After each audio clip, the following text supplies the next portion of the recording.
Two, one. Hello, ladies and gentlemen, and welcome back to another exciting film journey here on Inside Movies Galore. I am one of your hosts, and today we're going on about a pick that was chosen by me, as we somewhat kind of did a roll of the dice, and one of mine was chosen. So the film I guess I had you guys go and watch was Demolition Man from 1993, or filmed in 1993, directed by Marco Brambilla, written by Peter M. Lenkov, Robert Renau, and Daniel Waters, starring such actors and actresses as Sylvester Stallone, Wesley Snipes, Sandra Bullock, Nigel Hawthorne, Benjamin Bratt, Bob Goonton, Glenn Shetty, Dennis Leary, among many others.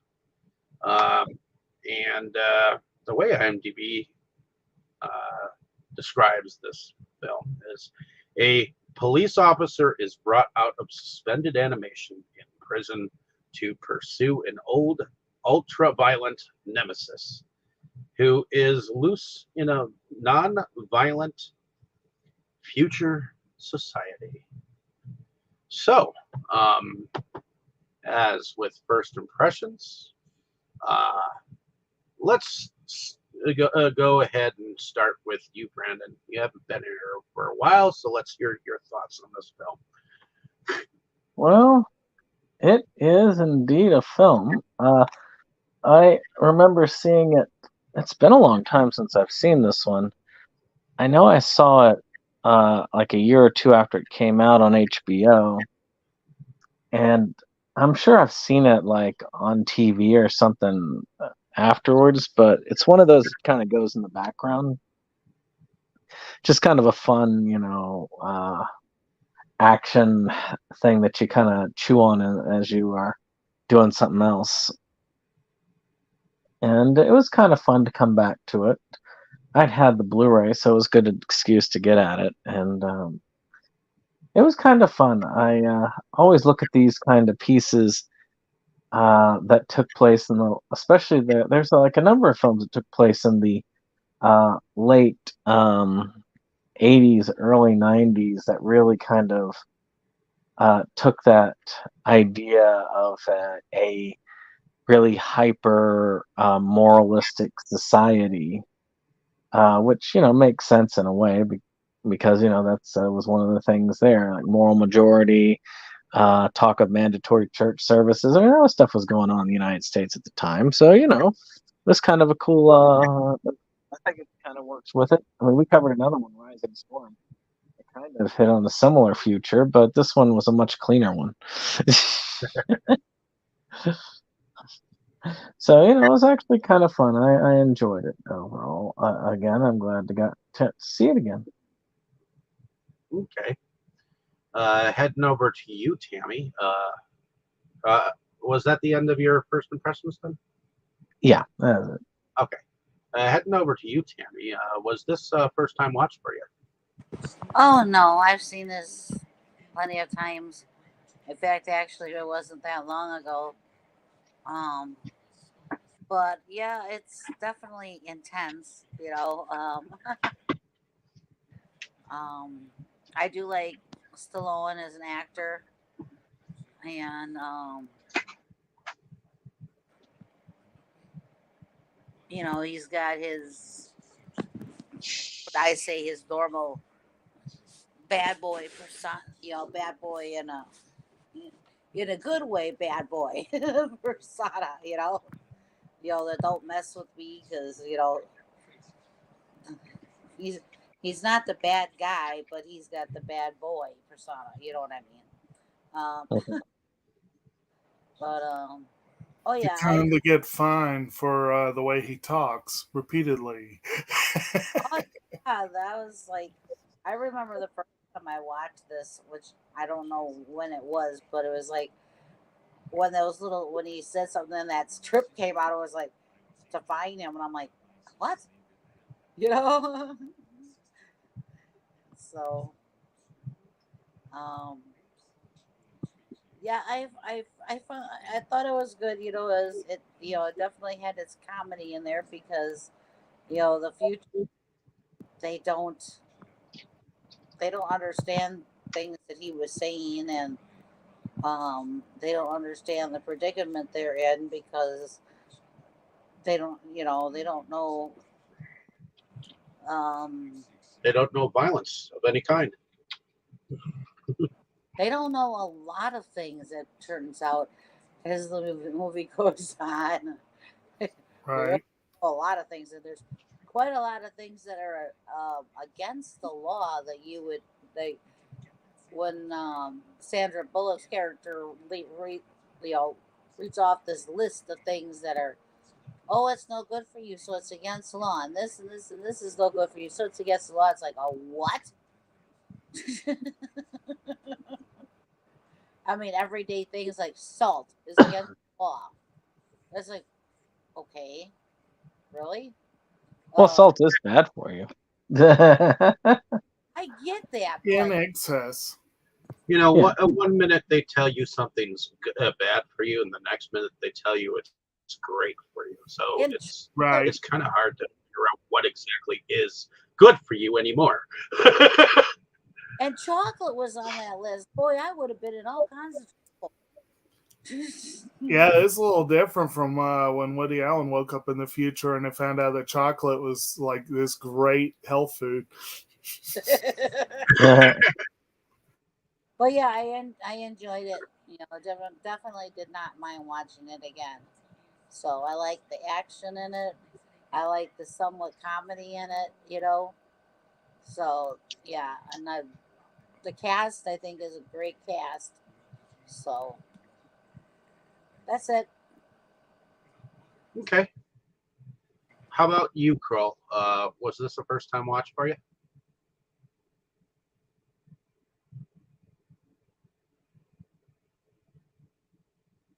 Kroll, you are muted. Joy. No, it's not the first time. I don't know exactly when I saw it. It's probably pretty close to when it first came out, and a few times since. I, on the other hand, like to watch this movie and not really do anything else, just enjoy the action. Um, I don't know. I tend to like dramas and shit like that. I'll do other stuff because who cares what's going on in screen? It's all talk anyways. When it comes to action, I like to watch it. Um, that's how I feel. So yeah, I love this movie. It's fun. Um, yeah, that future was definitely bleak, man. I'd definitely be one of those rat burger eating people. Cause yeah, screw that. I mean, although Pizza Hut is one of my favorite foods, but with all everything they got rid of, you know, probably wouldn't be able to eat my favorite kind. So, the meat lovers and those sex, like what the? I mean, the way they have sex, that's wrong. Of all the things, that was the worst. So I guess you watched the international cut. No, Well, it was Taco Bell in the original.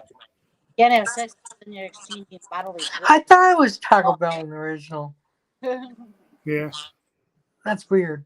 I don't know what the hell I watched. I watched a really horrible version. I can tell you that. But yeah, I thought it was Taco Bell. Like Pizza Hut? Really? That's what it was Taco Bell. So Yeah. all right, that makes more sense. Um, but yeah. So and I really liked the characters. They were fun. Even Wesley Snipes was a really good villain.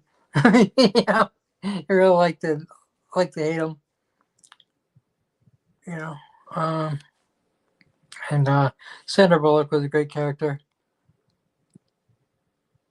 I liked her. Okay. Is that pretty much your first impression then? Yeah, pretty much. Okay. Heading over to you, Jake. Was this a full-time watch for you? Well, it was interesting. Carl, cut your mic off. It's echoing again. But it's the this was a I'm coming at it from a different view than the rest of y'all because I had never seen this movie before. I knew about it. Definitely knew about it. This is one of those movies that kind of like I've always been aware of, like in the background, you know, kind of like Total Recall or like the Nightmare on Elm Street or like The Last Action Hero. The Last Action Hero could be on this. Actually, that's another one I still haven't seen. But the ones that I'm aware of, but I just never got around to them. And I never really, this has always been kind of, the way I understand it was that it had kind of a mixed reaction out of the gate. And it was well enough known that I knew about it. But it wasn't exactly on top of all the lists and everything. It didn't really become like a Terminator level success. But it was there. So it was like, I never really felt like the need to watch it, but it was always kind of there. Like one day I need to watch that movie. And so when it was suggested, I was kind of like, oh, cool. This is my excuse to finally do that. I actually thought for a moment I might have a copy, but I don't. So, or at least I couldn't find one. I ended up doing something I'd never done before, but it kind of seemed appropriate for a film from the early 90s. I went ahead and rented it on YouTube. You know, it was like $3. I figured, what the hell? But I mean, it just, again, to kind of do that kind of old 90s kind of movie that probably would have been about a $3 or $4 rental at the time. I'm like, okay, yeah, might as well. And I guess given that kind of like sort of expectation that I had, I expected something interesting because the film is so well known. But I didn't really have the bar set very high, so there was a lot of room for it to impress me. And to be honest, it impressed me. I was not expecting it to be as funny as it is. I was not remotely expecting that. I was not expecting the social satire to hit as hard as it does. Some of it probably was a little too on the nose, and some of it probably didn't work as well as intended. But for the most part, this is a pretty decent social satire. And it's a decent action film. So, you know, you could do worse. I actually really loved Simon Phoenix as a villain. Wesley Snipes really looks like he was having the time of his life. And I actually love it when villains are like that. I love it. Like, I loved Neil McDonough as Damien Dark in the Arrowverse because he looks like he's having a ball. And that's the impression I got here with Wesley Snipes. He looked like he was just having fun. And yet he was this dangerous character that Stallone knew to take seriously. John, what's his face, knew to take seriously, but no one else really. This was out of their wheelhouse, just a little bit, and it's. I know Sandra Bullock was up for a Razzie for her role, and it is easy to mistake it for bad acting. But if you look at the kind of character that she's playing, her and Benjamin Bratt and Bob Gunton and even Rob Schneider. I saw him and I'm like, holy crap, I didn't know he was in this movie. Yeah, you could blink and he would not like almost. Yeah, he's not a major role in the movie, but Well, yeah. I thought Sandra Bullock played it great. Well, that's what I'm saying. It's just the character she played. The police force is kind of, and then you have Bill Cobb as the veteran who actually remembers what it was before. And actually, I found out that he was killed off screen, like he was killed, and they cut that scene from the film. And I'm like, Okay. that's, huh? No, I didn't know that. Yeah, he does disappear, and I'm like, oh, now I know why he disappeared, but that just sucks. Apparently, they cut a lot out of this movie. So, but that's one thing I will say for it is, with a few little things aside, a few things left dangling, like what the hell happened to that character. The biggest one left dangling is apparently we know who Stallone's daughter was, but they cut that out of the final film. So there were a few things that they could have done more smoothly with better editing. But I think that on a first playthrough, not knowing what was missing, it actually flowed pretty decently. And it was entertaining, and it wasn't until, the end that you're kind of like, huh, I could have used a little more there and there, you know what I mean? And of course, Dennis Leary as the leader of the Resistance is a lot of fun. He was fun in that role. I didn't even recognize Jack Black, and I don't know how big a role he had in the finished product, but I didn't recognize him. And it took me a minute to catch Jesse Ventura. Apparently, a lot of his stuff ended up on the cutting room floor, too. But the film has a fascinating cast. I didn't know all those people were in it. So maybe if I had, I would have sought it out sooner. I don't know. But yeah, overall, I'm glad I finally saw it. I'm going to have to get a copy. I guess maybe one day there'll be a reconstituted one with the way it was supposed to be, or I don't know. Maybe not. But well, I'm glad that you found it entertaining. Yeah.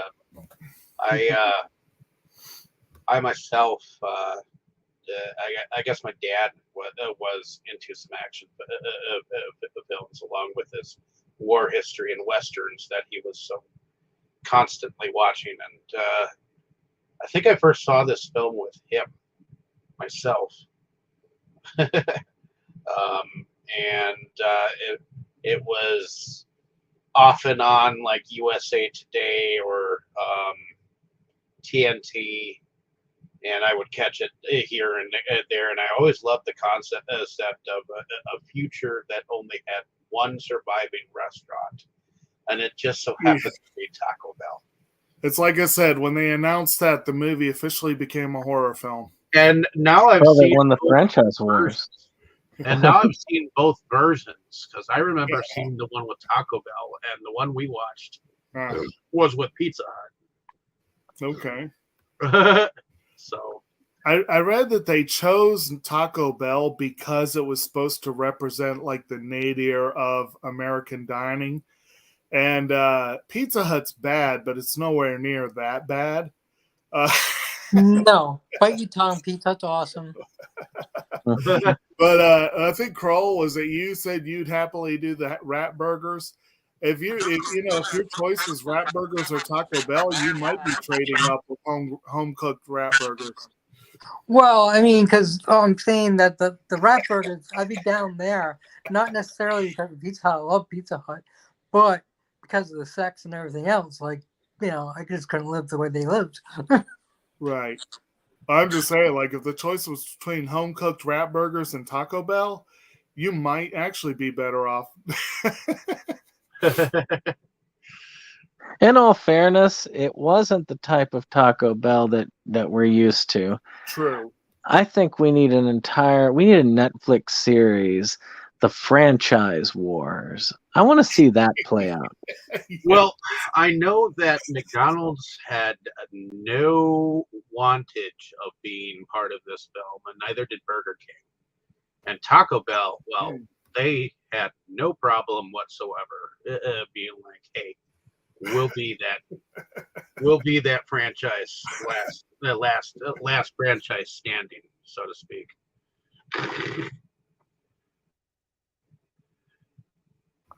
But I enjoyed the film when I saw it, and I enjoyed the rewatching of it. And I look forward to rewatching it sometime in the future again too, because it is a good return watch. Hey, Dustin. Was this a first time watch for you? Oh my, no. I have seen this movie quite a lot of times. I don't even have a good guess as to how many times I've seen this. And I saw it again today.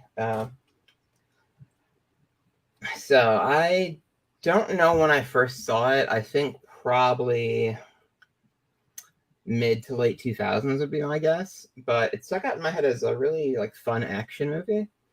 And it still just kind of fills that role. Some of the future world stuff is pretty dark in terms of the extreme social control. So honestly, this might be one of the scariest dark futures in any sci-fi movie. And I am including the Terminators in that. Because wow, I can't imagine a worse version of living hell. It's got a lot of good stuff going for it. I've heard a lot of people describe Simon Phoenix as the best Joker who's not the Joker, and that makes a lot of sense in how they played the character. I'd kind of like to know some more about how Snipes was directed, or how he came up with Simon Phoenix. I'd be interested in more information like that. But overall, very positive impressions of this movie. In the days when I actually had cable, if it was on, I would just stop what I was doing and watch it. It's one of those movies that it's hey, this is on. You may not necessarily seek it out, but yeah. So really, it's quite good. Okay. Let's get into the plot a little bit. I mean, in the very beginning of the plot, I mean, we have this situation going on where Stallone's character ends up at this it looks like a factory. Apparently, a C4 and gasoline factory. Apparently. And like a glycerin plant from National Lampoon's Christmas Vacation. Right. Nobody else except Jake remembered that line and got the joke. Oh my! Well, I remembered it. I even used it in my short. I think we should also comment on that. It is supposedly the opening titles tell us this is L.A. 1996, and this was made in '93. And Escape from L.A.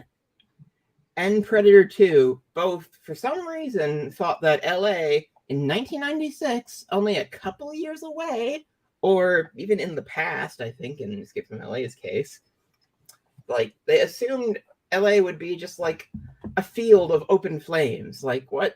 Why was this Crime was so bad, it only took 3 short years to bring it all to hell. Right. And actually, it's probably worth noting that the overall timeline of this movie is a little more compressed than I would expect. First of all, yeah, how quickly LA would go to hell. But most of it takes place, it's 2036, right? Or 32, Mhm.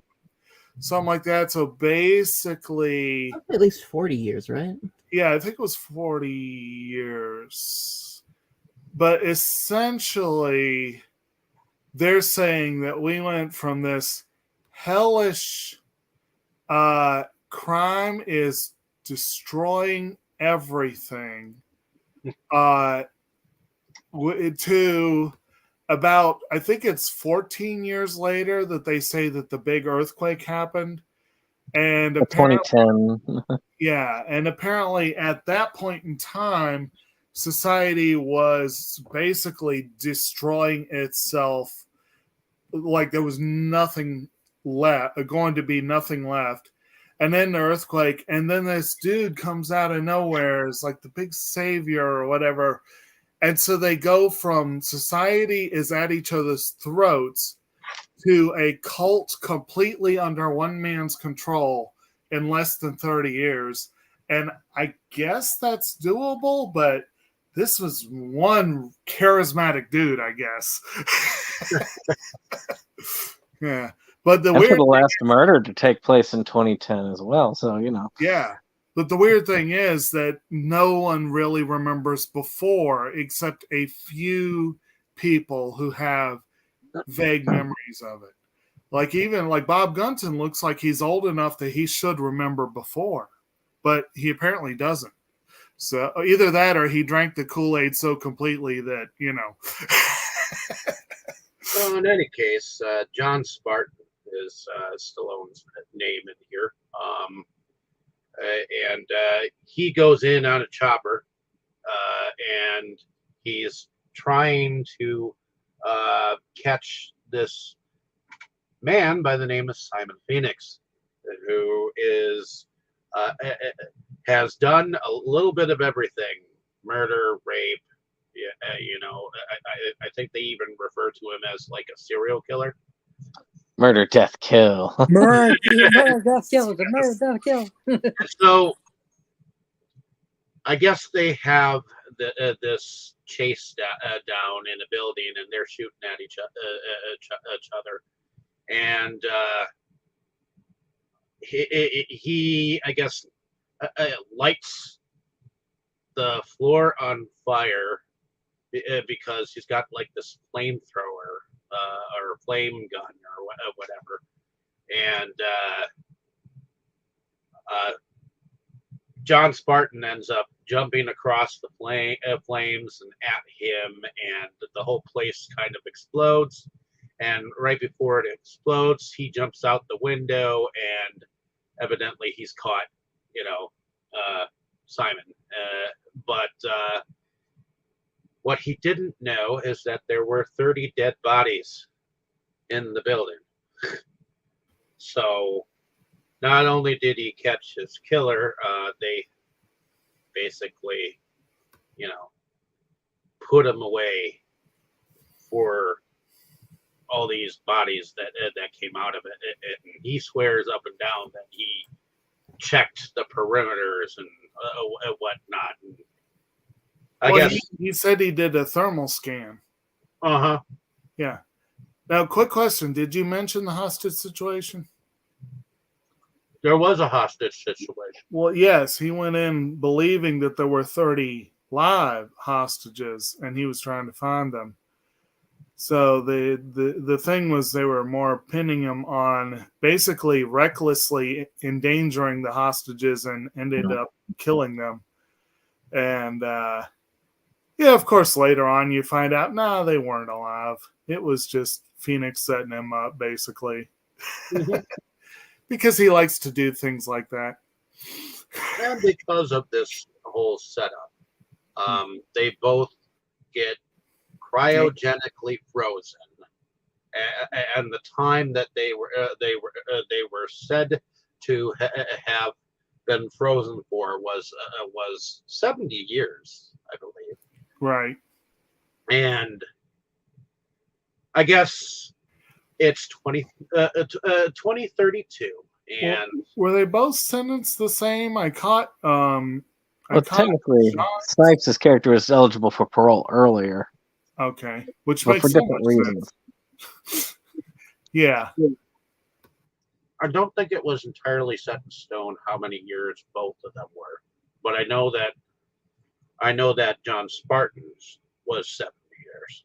Yeah, we heard his thing. I think he said. I think they said he was eligible for parole after 50 years or something like that. I don't remember. Whatever. But 2032 happens, and we've got Simon is up for parole, and I guess the person, the doctor that is doing his parole hearing, says, "Let's get this over with. Let's make this quick." And little do we know, Simon Phoenix escapes. Evidently, he knew the codes somehow and was extremely strong, and ended up killing three people right off the bat. Quick thing I noticed on this watch, the warden is the same guy as like the young warden in the earlier scene where they're frozen. I never made that connection before. They were the same guy with the same glasses. I like that the password was teddy bear. Was it? I didn't catch it. That the password was teddy bear. Nice. To open the cuffs, yeah. Yeah. Any last words? Teddy bear. And then he like breaks out. Okay. Yeah, I didn't catch It didn't look like they were going to grant him his parole anyway at that point. Oh, no. We also, while this is all happening, we are introduced to Sandra Bullock's character, who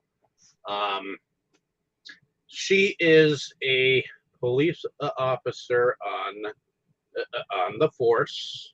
That her name is Lenina Huxley, and she is bored out of her mind because there is absolutely no crime going on, and she's just looking for some action.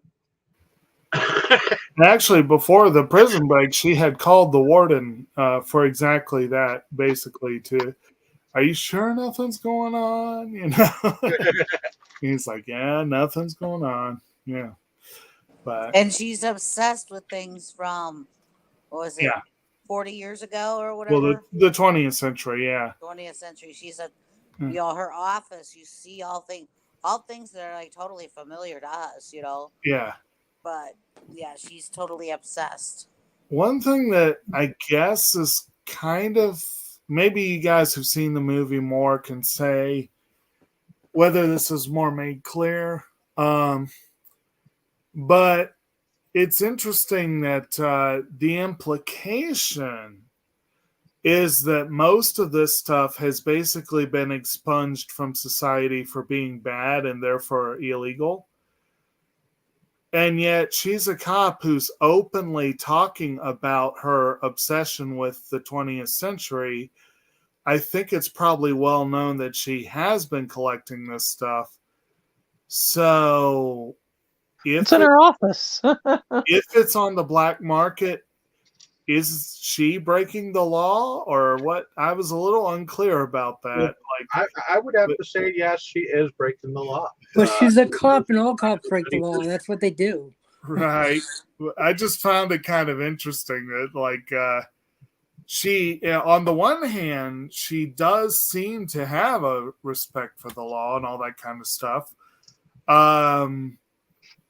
But she does have this open disregard for what appears to be a blanket ban on the 20th century. And she's just so open about it. It's kind of amusing in some ways. And of course, it does help a lot in terms of them doing anything at all when Simon breaks out, because no one else literally had any idea what to do. But her thing fun, she went into cop mode in an instant and was almost doing a half decent job of police work. Yeah, and then of course they end up sending.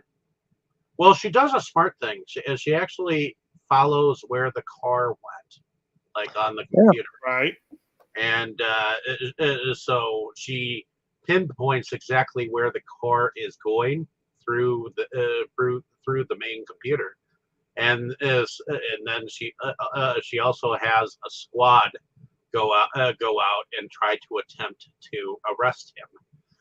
But the interesting thing is that these guys are listening to audio tapes of how to arrest Simon. Right.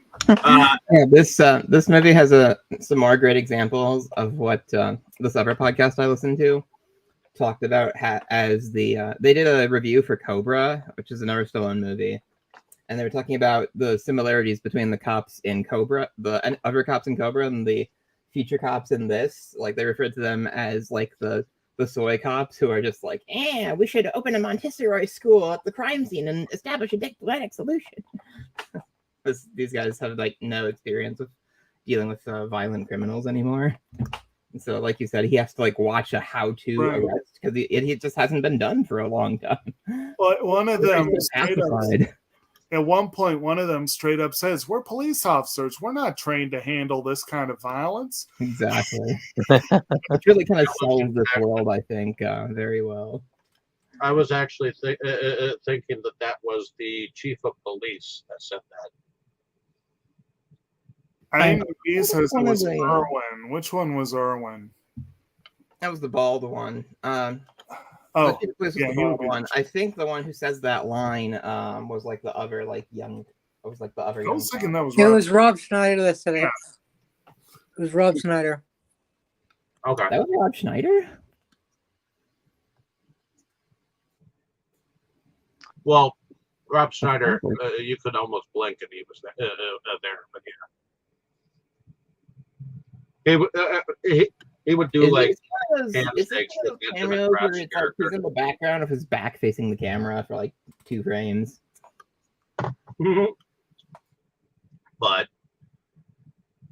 of course, Simon resists arrest, and he's at this like terminal that looks like it's an ATM machine, but it's really not. It's kind of like a computer that people go to, and I love how he goes up to it, and the guy right before him is trying to make himself feel better with the computer because he just feels like worthless. You know. Right.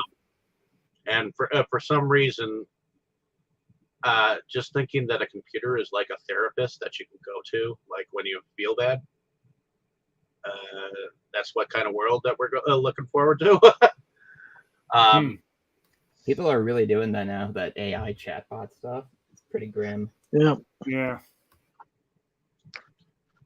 But I find what's interesting in the technology here is it's kind of funny because a lot of the technology they use we have today, but our versions of most of their technology is actually superior to what they have. Right. Right.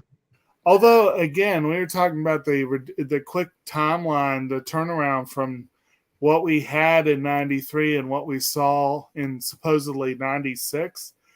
The cryo freezing was definitely a little ahead of its time, I think.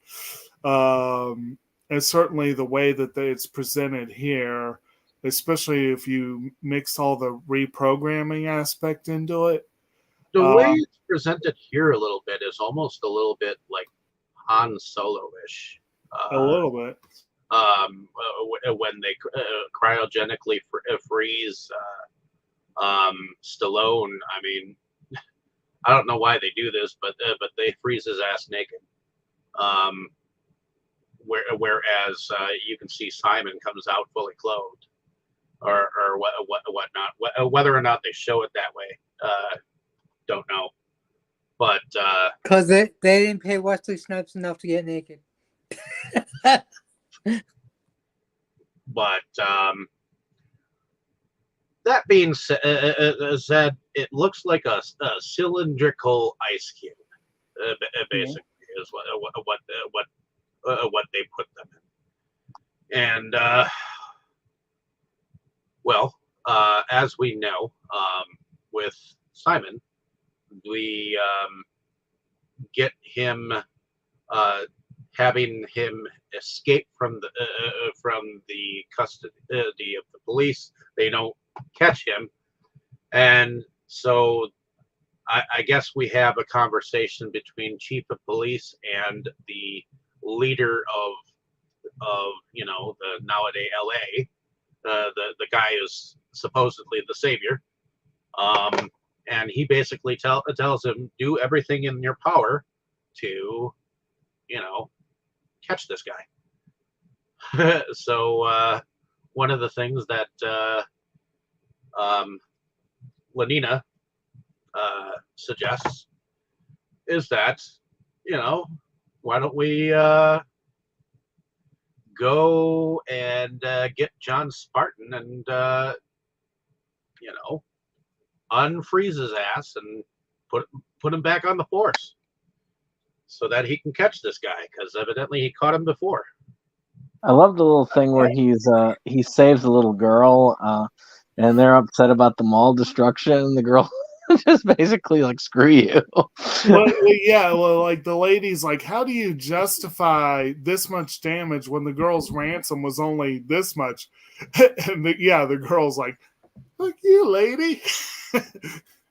and he pretty much, I don't remember what he said to her, but he basically was like, good job. Well, and of course, more memorable clips in this movie. Was he when Simon was using the ATM?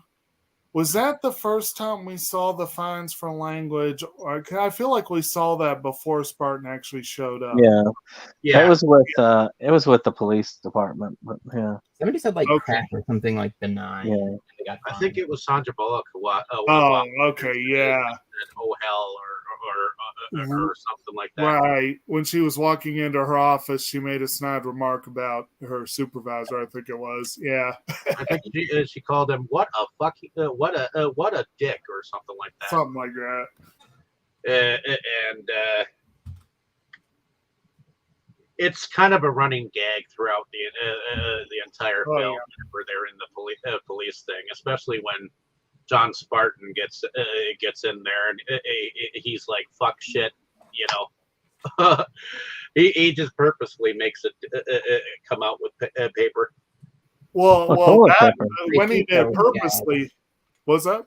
Because of the free seashells gag. Yeah, because there was no toilet paper.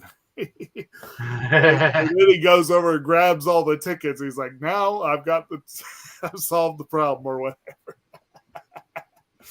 Right, yeah.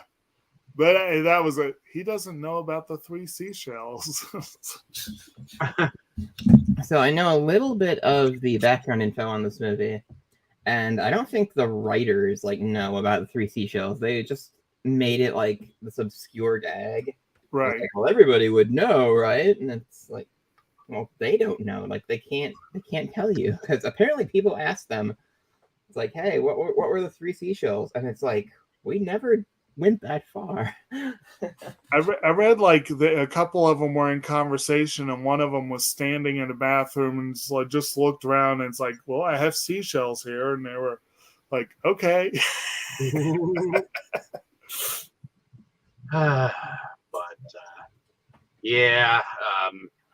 There were definitely some running gags throughout the film that were kind of funny at the time. But what's your Bible? Yeah. What was it? The mellow greetings. What's your boggle? Something like how they approached him in the first place. What's your boggle? Yeah. I wish more people would say that. Chief George Earl called him a Neanderthal a couple of times, and really once John Spartan started to be around a little bit more, he was not liking his way of acting towards things, so he thought that he didn't really need him around. And he thought that he would just, send people out there at one point in time to acquire him. And John Spartan was more or less I know exactly what he's going for. He's going for a gun. That's what he's going Right. for. Well, the chief had run computer simulations that said he was going to like become a crime boss and set up a drug lab and all that kind of stuff, which is basically what he did back in the 90s. But yeah, Spartan was like, no, he wants a gun. That's that's his first move. and wouldn't you know it, they're all in the same museum because guns are now illegal. But they're The Hall of Violence. and apparently they're still loaded even in the museum, which was interesting. I could understand them being old and yet workable because I could see a museum keeping them workable. Yeah. But to keep ammunition, to keep refurbishing ammunition so that we continue to fire, that's a bit much for me. Well, to be fair, in this society, like someone like breaking into the case for a weapon is kind of unthinkable to these people. Yeah. Like even as he's like standing there like doing it, they're kind of like, "What's he do? What's he doing? What's the?" Yeah, the guy walks right up to him and just like, "What are you doing?" And also, I think I don't think they kept them loaded. I thought I remembered there being like boxes of ammunition like next to the guns, like also for display. Yeah. Oh, so yeah. I think he like one thing that annoys me with just movies in general when people talk about them is like somebody picks up a gun and we cut away from them for a little while and we cut back to them and they're shooting the gun and people are like, well, when did he have time to reload it? It's like, do you expect like in the middle of this action sequence they're going to like take 20-30 seconds, probably longer, to show the guy like casually putting the bullets in the gun? Depends on what they're going for. I think there's a lot of kind of unfair things that people complain about sometimes, and it's like, it's like, do we need to see like Stallone like take a dump in the bathroom to know that like he did that? Like, well, I know I think it's like A, B, C. We can skip over B because we see C. It's. I know that there have been action films where you wonder if the bullets ever run out of guns. I did see Dirty Harry yesterday, so I know what you mean. At the same time, though, it's kind of like, you know what I mean. But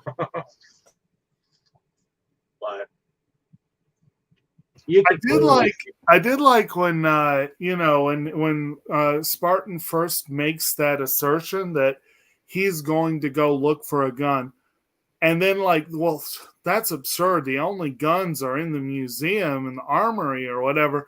And then like you see that ... and then you see that moment where the light bulb goes on and the chief is like, oh.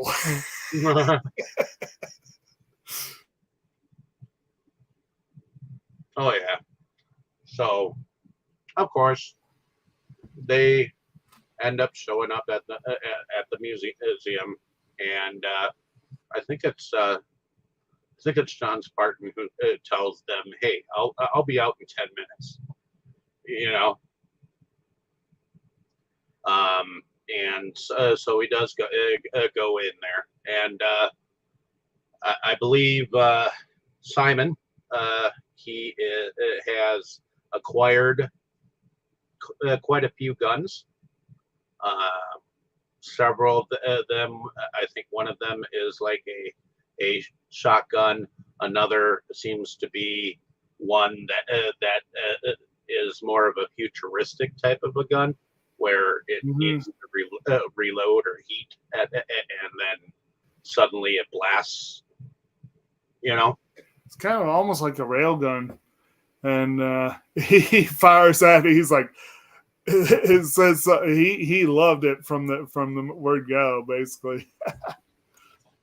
Like the plasma rifle, it takes like a while to warm up. Didn't they say that was? This better be worth it. And then like he shoots it once, and he's like, "Oh my god, yes!" I believe didn't they say that was like the last manufactured firearm before they were all? Oh, basically, yeah. That's the gist of it that I got. but they have kind of a shootout, which it kind of shoots them like into like somewhat of a basement of the place, where I guess Archaeological dig. yeah.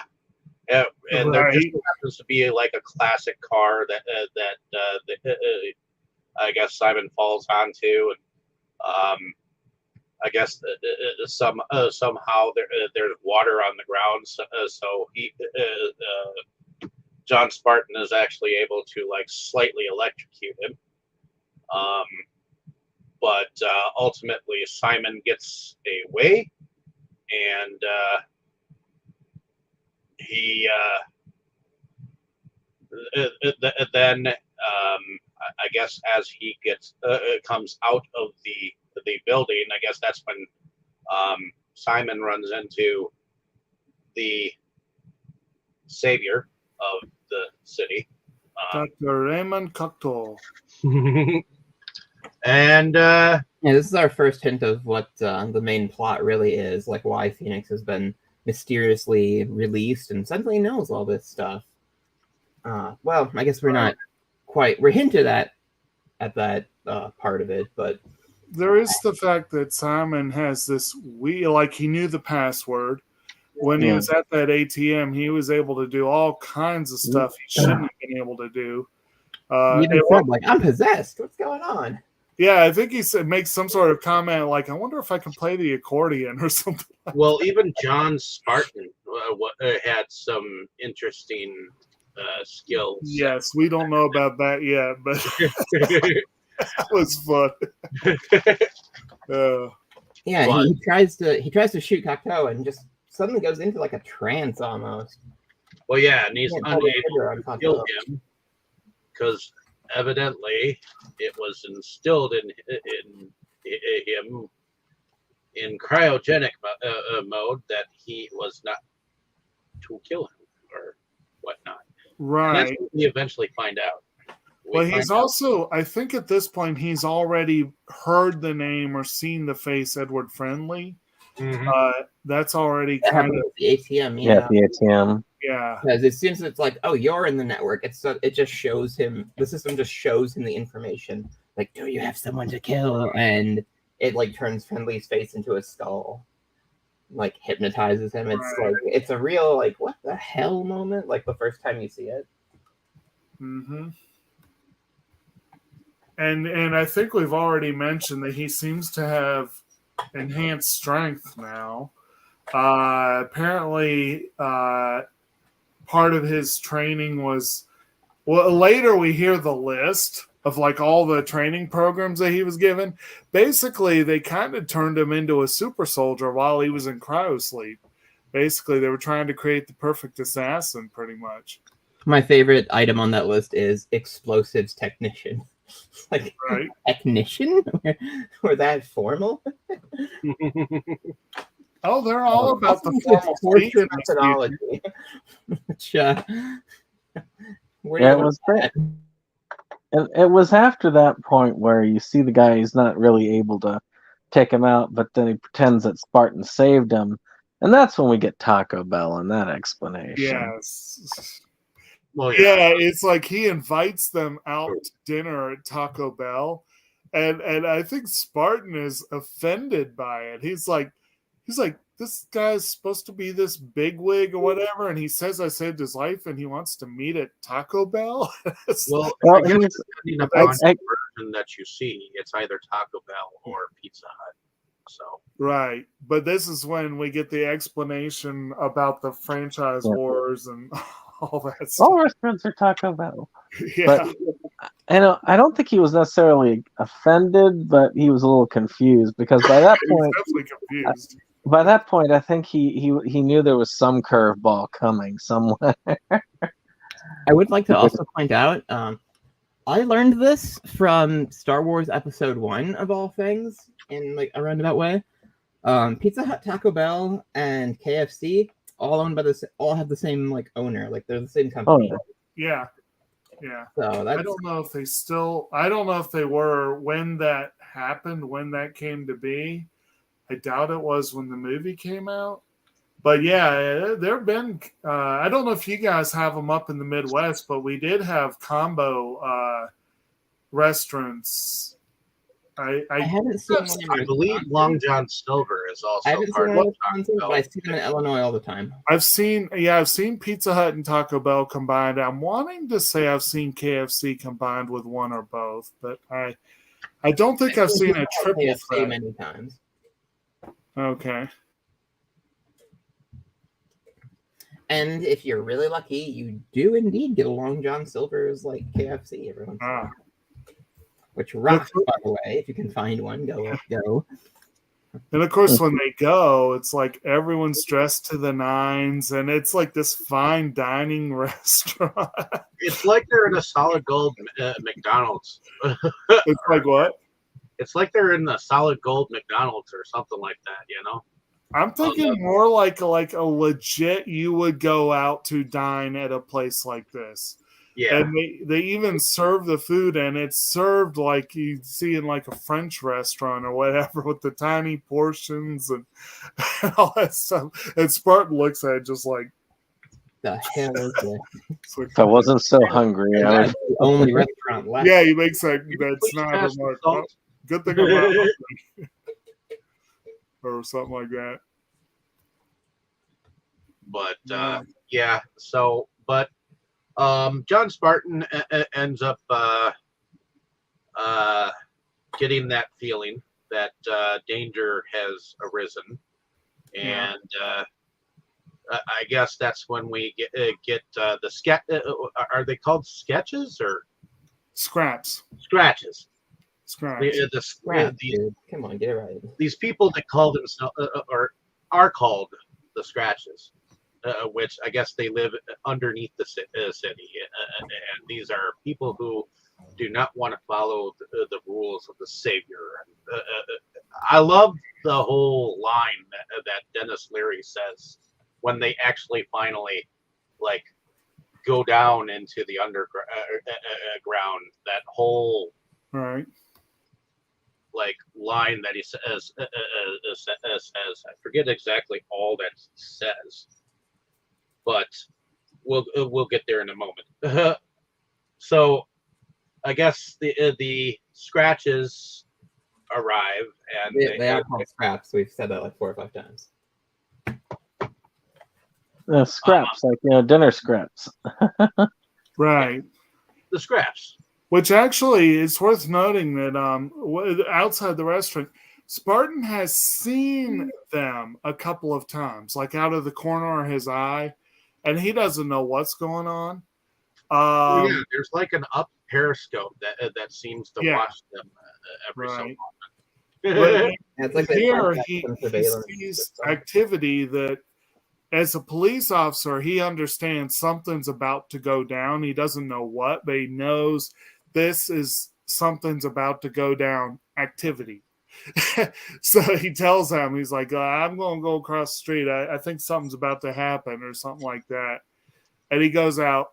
And basically, they're doing a raid on Taco Bell. And he comes away from it realizing that I think these people want some food, and everyone else is acting like they're these terrorists and hardened criminals and all that stuff. And he's like, I just think they're hungry, And yeah. And that's his first brief encounter with Friendly. They don't really meet, but he recognizes them later in the tunnels because of that. Yeah. Yep. And I think it's at this moment where he goes back with Sandra Bullock's character, Janina, to her apartment. And she's a little, I guess, buzzed or whatever you want to call it. High on adrenaline. She literally just comes out and says it. Do you want to have sex? Right. Okay. He's like not against it, but he's kind of like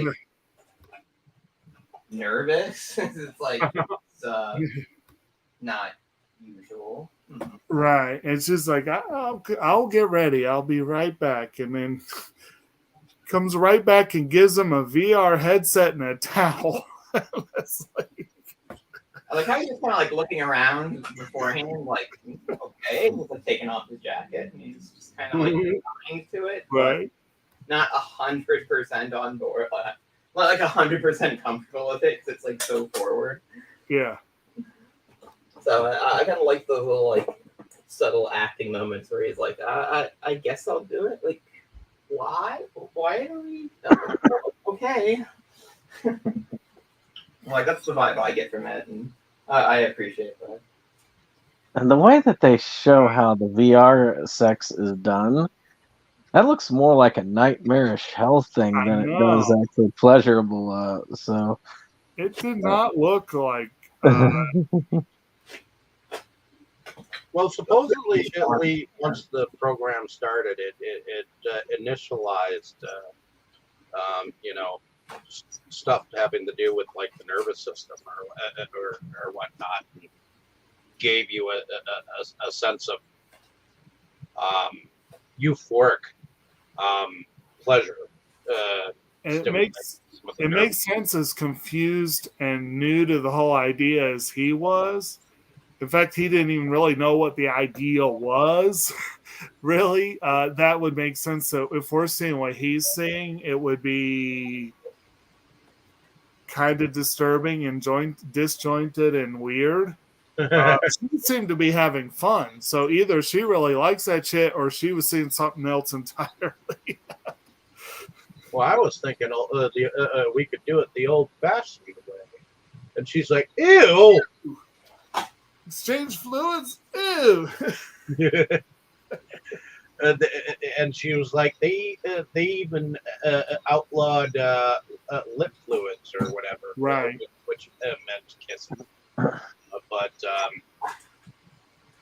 nobody's gonna comment on like the fucked up like thing where he's like the hunker chunker. It's like, who calls it that? Like what? So how do you have babies? You mean procreation? We do it in the test tubes. well, they said, yeah, abortion's illegal, but so is pregnancy unless you have a license. Yeah, she had said that already earlier, so you knew something was up with the way they did that. But yeah, that's You can't call me, man. yeah. But you can't even, not even being able to kiss or anything like that. That is kind of extreme. So I guess after that is when they end up going back to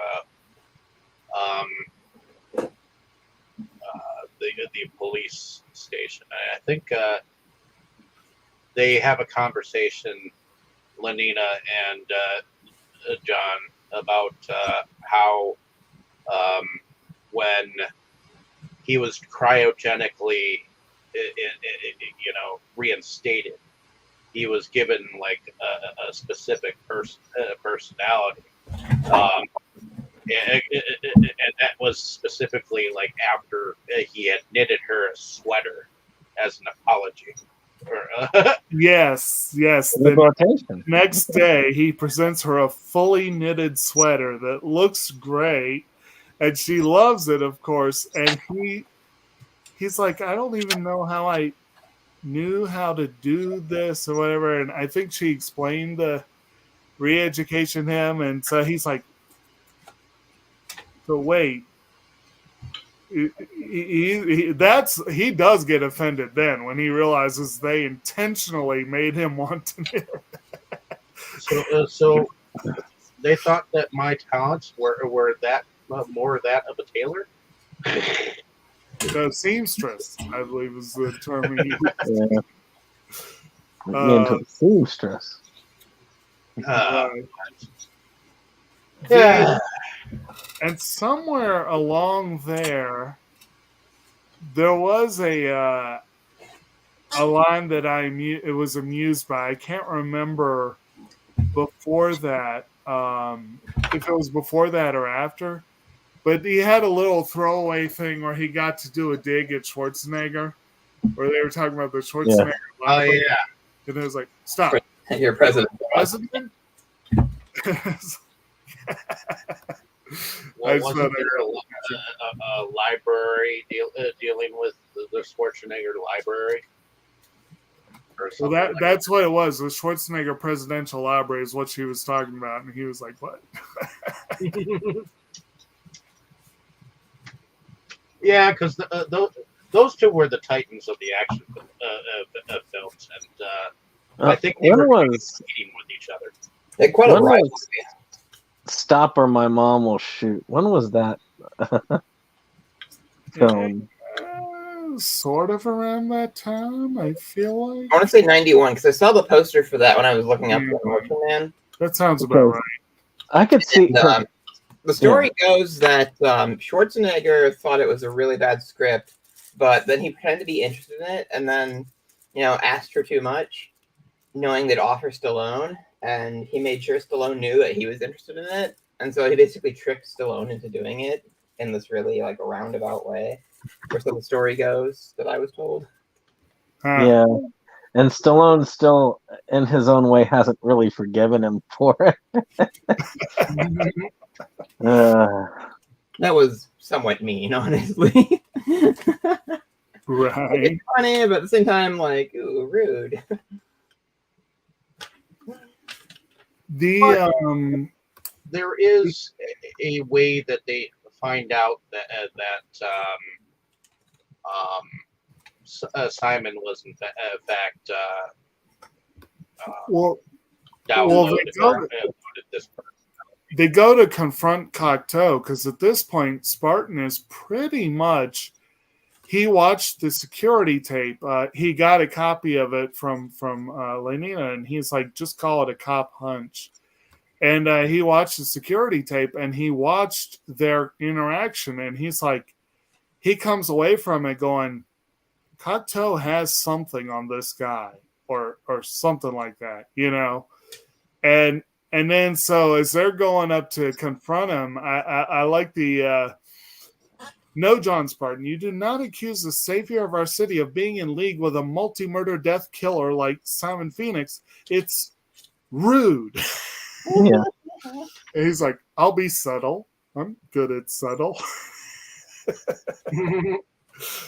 Yes, very good at subtle. Well, and doesn't he at this point like shoot like all those like chairs that have these videos of the chairman because he's not exactly there? Because he has been informed by I don't think we mentioned Associate Bob yet.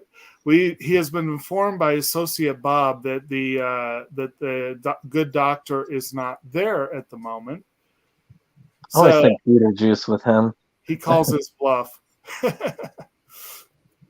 Yeah, and he does eventually like his gun at his actual self, kind of a threatening manner.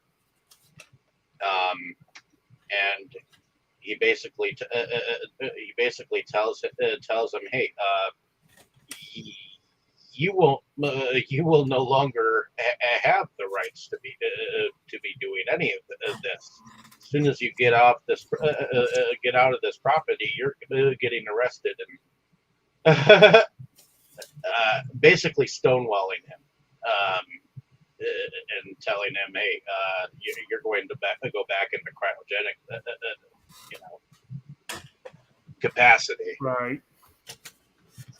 And I think that's when he decides that he's going to no matter what, even though Lenina and her partner have been tasked with arresting him.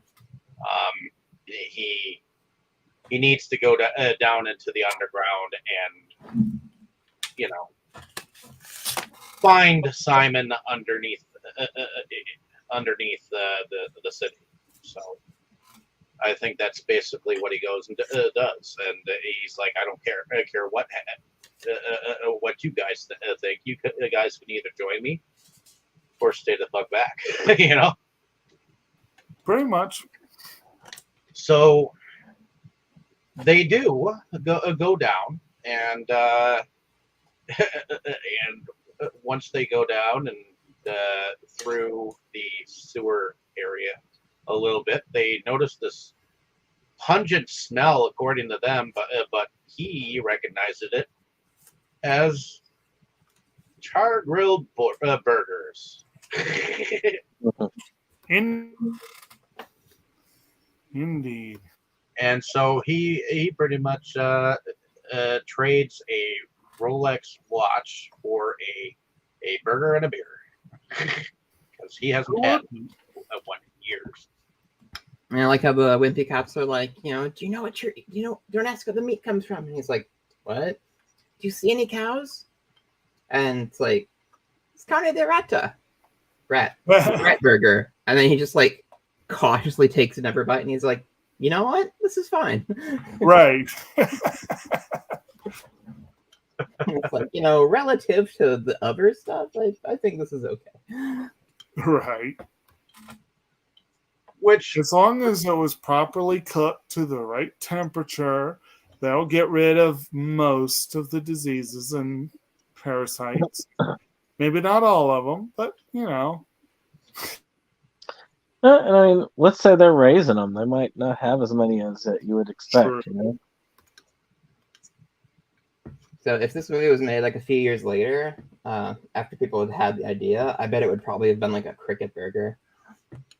Oh, yeah, or a cockroach burger. Yeah, I could see that. No roaches, but crickets maybe. If it's like properly processed into like powder, like if there are no identifiable insect parts, I think I would be okay with it. Well, they have cooked roaches in the Temple of Doom movie on the banquet table, so.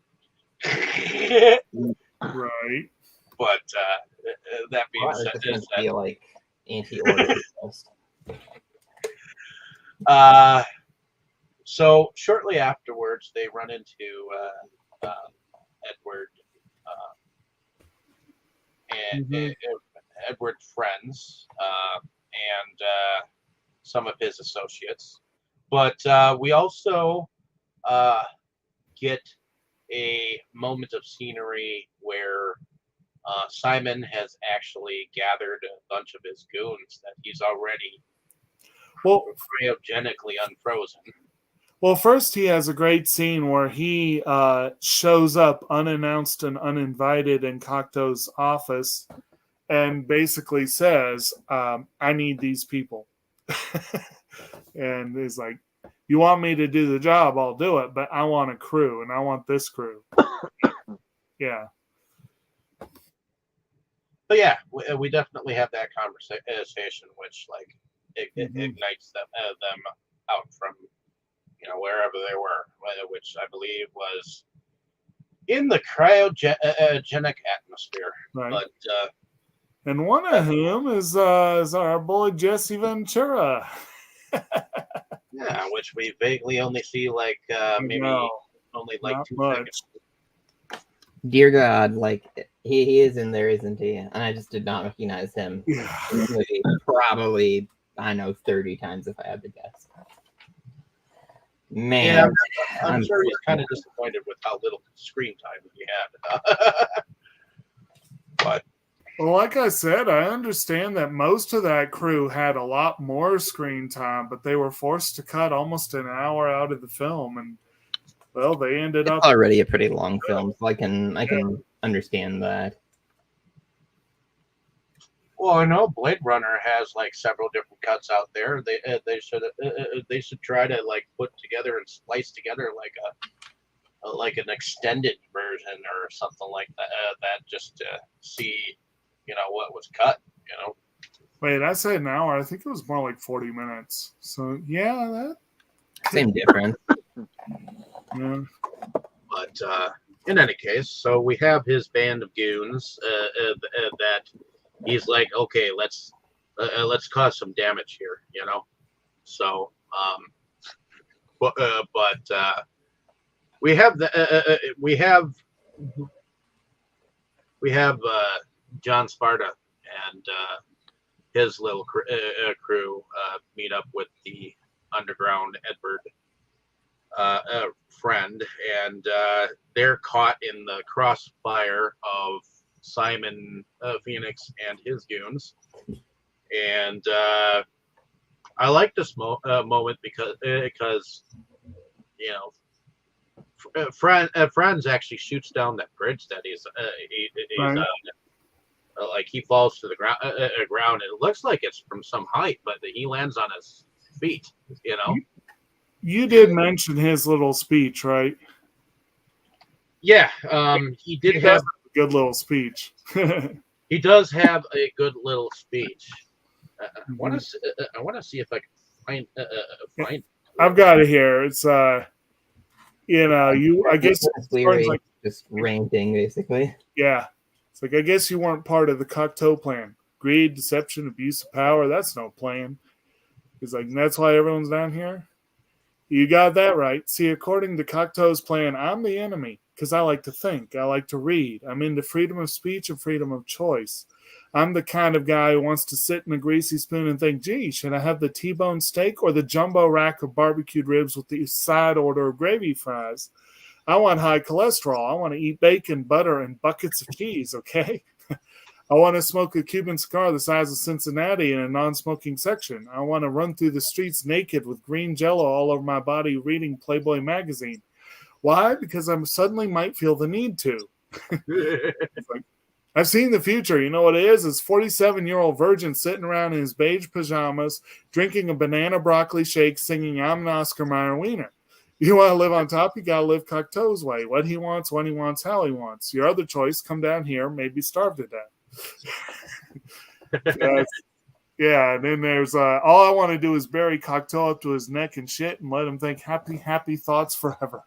But that's what Spartan says. I got bad news. I think he wants to kill you. And it's like, yeah, it was a fun little meeting. I didn't even realize Jack Black is supposed to be one of the Scraps. I didn't even recognize him. He must have had just a small bit of screen time, but this would be one of his first roles. But also with the Scraps, there was a planned thing where Stallone was supposed to find his daughter. Them, but they kind of canned that because it's like we already got a lot going on. We can't just have him like meet her here and then like not bring her with him for the rest of the movie. Apparently, part of the final edit does kind of hint that he was being particularly protective of this one person, but the way it's edited, it's definitely not. They just kind of dropped it. It would have been too much, I think. So ultimately, after it also made it possible to make that joke I made about when he finally exchanges fluids with Huxley, and then like at the end of the credits, you'll find out she's actually related to him because they do leave that whole thing dangling. That would have been like really fucked up, but also like very funny in a really like cruel way. Now we know why those things need to be licensed. Oh, no. Right? Oh, why? Why did you do that? But after the shootout and Simon Phoenix falling to the floor, he ends up escaping the underground. Not sure about his goons per se because we don't really see his goons much after this. Yeah, I just want to throw in there. I had no idea Jack Black was in the movie either, and I did not recognize him anywhere either. I'm gonna have to check this movie out again and try to see if I can find him because I love Jack Black and I just did not see him. He did several movies. He did several movies during this time period where he was a little slimmer. He was a lot younger. He's in the X-Files. You can barely tell it's him. Right. Well, yeah, that I saw that. He's like a teenager in that, but still. He plays a Jesus freak in Bob Roberts, which came out the year before this, and he also had a small role as a grieving and vengeful brother in Dead Man Walking, which are both Tim Robbins films. So I've seen him in some early roles, but bully gang member in a Neverending Story 3. A few days ago, I saw I Still Know What You Did Last Summer, and he has like a significant amount of screen time, and he's not even credited in that. That might have been one of my first exposures to Jack Black. I strangely saw that one in theaters, but it was amusing. I just went through my really nice import set of that, like at long last, because I got the all-region player to finally work. So it was good. It was just kind of like, oh yeah, he is in this. I Like, think what do you mean he's uncredited? He has like 10 minutes of screen time. It's a main character. I think that was that might have been the first legit horror movie I saw in theaters. Neat. I wouldn't count Mortal Kombat Annihilation because horrifying is a little different from horror, but Wow. that was horrifying. Anyway. So Simon Phoenix escapes from the underground, and I guess John Spartan notices that there's like an elevator behind the Rat Burger place. Right. And it just so happens there's a classic car. Classic Oldsmobile.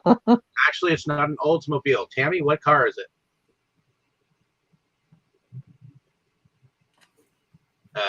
Tammy, you're on.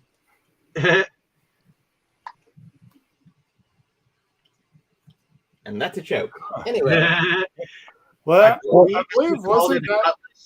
I believe she called it a red Cutlass. I believe this was the moment where Spartan and Friendly actually officially met, because this was like the Huxley like geeked out over it. She actually got something right about the 20th century. Like she, and he was impressed, but so was Friendly. I think that was when Friendly walked up and was like, yeah. I'll give it this. I had a hard time believing in my mind that was an Oldsmobile. Just because I don't recall them putting out anything that wasn't like a granny car. Yeah, I believe it was a 1967 Cutlass, I believe. Are you saying grannies couldn't drive that car? Yes. Yeah, the grannies. Yes, I'm I sure. am. Come fight me. I'm sure the granny and stop my mom will shoot me, or whatever. My mom will shoot. Yeah, I'm That sure is she like- could have actually taken that down. I've never seen that, but I've heard stories about just how like miserable it is, and ooh boy. But yeah, so we have a car chase, and bullets start flying. Phoenix is in that tiny ass cop car, and I know that Spartan tries to shoot the tires. Because it's a futuristic car, it has reflatable tires. So he thinks that's kind of neat. But the chase ends in Spartan's car running straight into the police headquarters, like I think either pond area. And it looks like the car foams up with like shaving cream, but it's actually some kind of like foam. It's like crash foam. Yeah, crash foam. It has a fancy name in the movie that I don't remember, but I thought it was kind of a cool touch. How it's like instead of airbags, it's just like this stuff, and it actually works instead of suffocating you. And I guess he punches out of that, and he's all right. He starts to walk down with Janina, and that's when the chief shows up with his goon squad of police guys, and he's like, I'm going to arrest you, and you're going to go back to cryogenic Cryo jail, and it's like, And he's like, what are you gonna do to me? And just like leaves. And the captain is just like, yeah. Well, and that's when Edward Friend shows up with that other cop.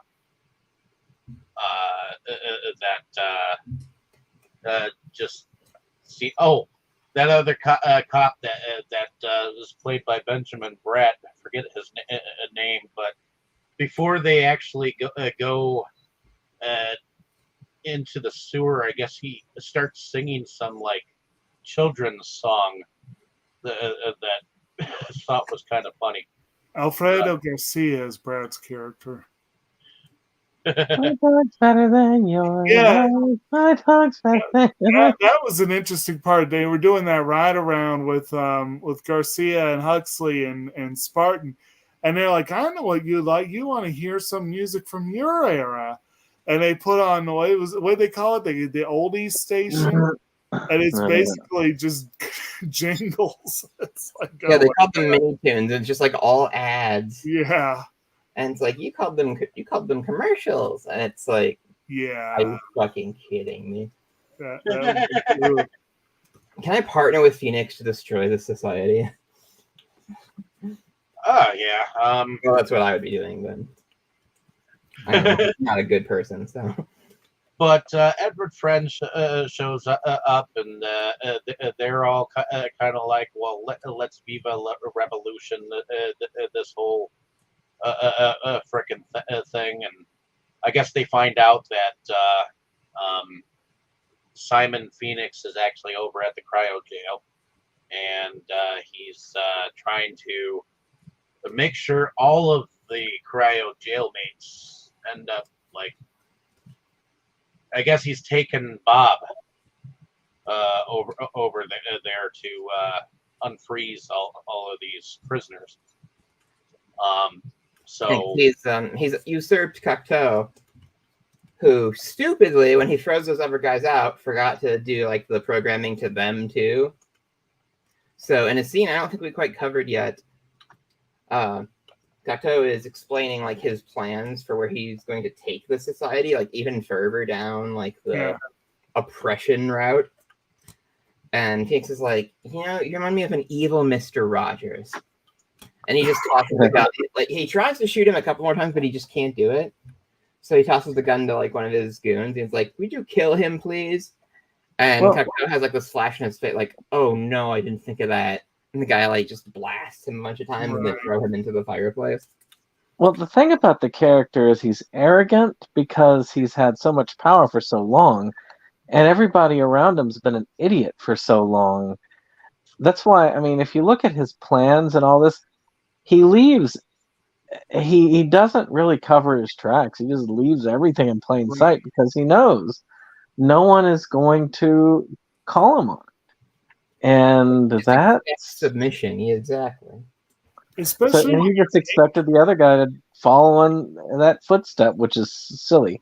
Especially when your gatekeeper is someone like Associate Bob, who is the ultimate brown noser. Like he is a yes man. In fact, I love this scene where they kill Cocteau in cold blood, and Associate Bob just turns right to him and says, "I will be happy to do whatever you like me to do."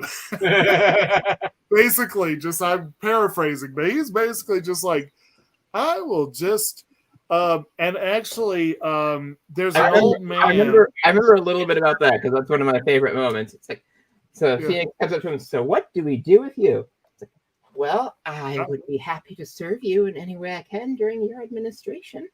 And Phoenix is like, "You know what? All right." Like, he kind of like he recognizes what kind of guy this is, and he's like, "Okay, you can stay." Right. He kind of reminded me, honestly, talking about like satirical productions. My all-time favorite novel is Catch-22, and in Catch-22, when it gets dark, because the novel gets dark near the end. If anyone has not read it, it starts off freewheeling comedy, spirals into dark satire, and then it just gets bleak near the end. And there's this part where Yossarian, the main character, is sitting in a hovel in Italy talking to an old man, and the old man is explaining why Italy will never go away. And basically, he's just saying, because we will ally ourselves with whoever we need to. Basically, and basically, Associate Bob reminds me of exactly what that old man was describing. He's the ultimate example of it. And like right when the fighting starts, like he runs off immediately as soon as like the shooting starts when John Spartan gets there. Right. Like, where are you going? I wish you the best of luck, sir. Stupid. No, whatever. He'll be back. Phoenix doesn't say that, but that's kind of the tone he has. And before I kind of get a vibe for what characters are feeling, like off their body language sometimes, and that's the feeling I get from that. before Spartan gets there, he actually takes his partner out with that little baton stick that he figured out earlier how to use, because evidently it just kind of like is like your ultra version of a taser gun, except it literally knocks the person out. Yeah, catapults are basically the only weapons the cops like themselves like have. Until Spartan gets some guns from the scraps. Right. But he uses it to knock his partner out, and he says, sorry about knocking you out, but you'll thank me later. And he goes off alone. Well, he ends up having a slight shootout with Simon. Before he is, in fact, there is a crane that drops on him and traps him for the claw. He decides who will stay and who will go. But pretty much, yeah. Because it's basically like a carbonite freezing chamber with this big clamp that lowers you into and out of like the ice. Well, and Snipes is having fun with this role. He's got control of this thing, and he's swinging him to the left, swinging him to the right, and then finally Spartan ends up because of a bullet that has hit a tubing in the crane's freezing mechanism. He's able to actually freeze one of the claws, and basically kick it the fuck off. And then he's like, "Oh shit!"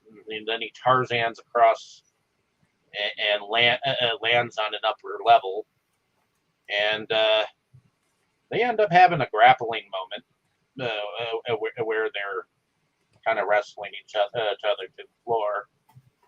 Yeah, we get some good hand-to-hand combat in this. Shout out to the earlier moment where they're fighting in the museum and just like hitting each other with whatever they can find. So I have to appreciate Stallone's "You're on TV" before cracking Felix over the head with a TV. It's like swinging it forward. Right. Like that has to be acknowledged in some way. Well, I do think that ultimately Simon Phoenix's death is unique too, because ultimately what happens is somehow he lands in this water that has is on the floor of this thing, and he's able to electrocute him into cryogenic freezing.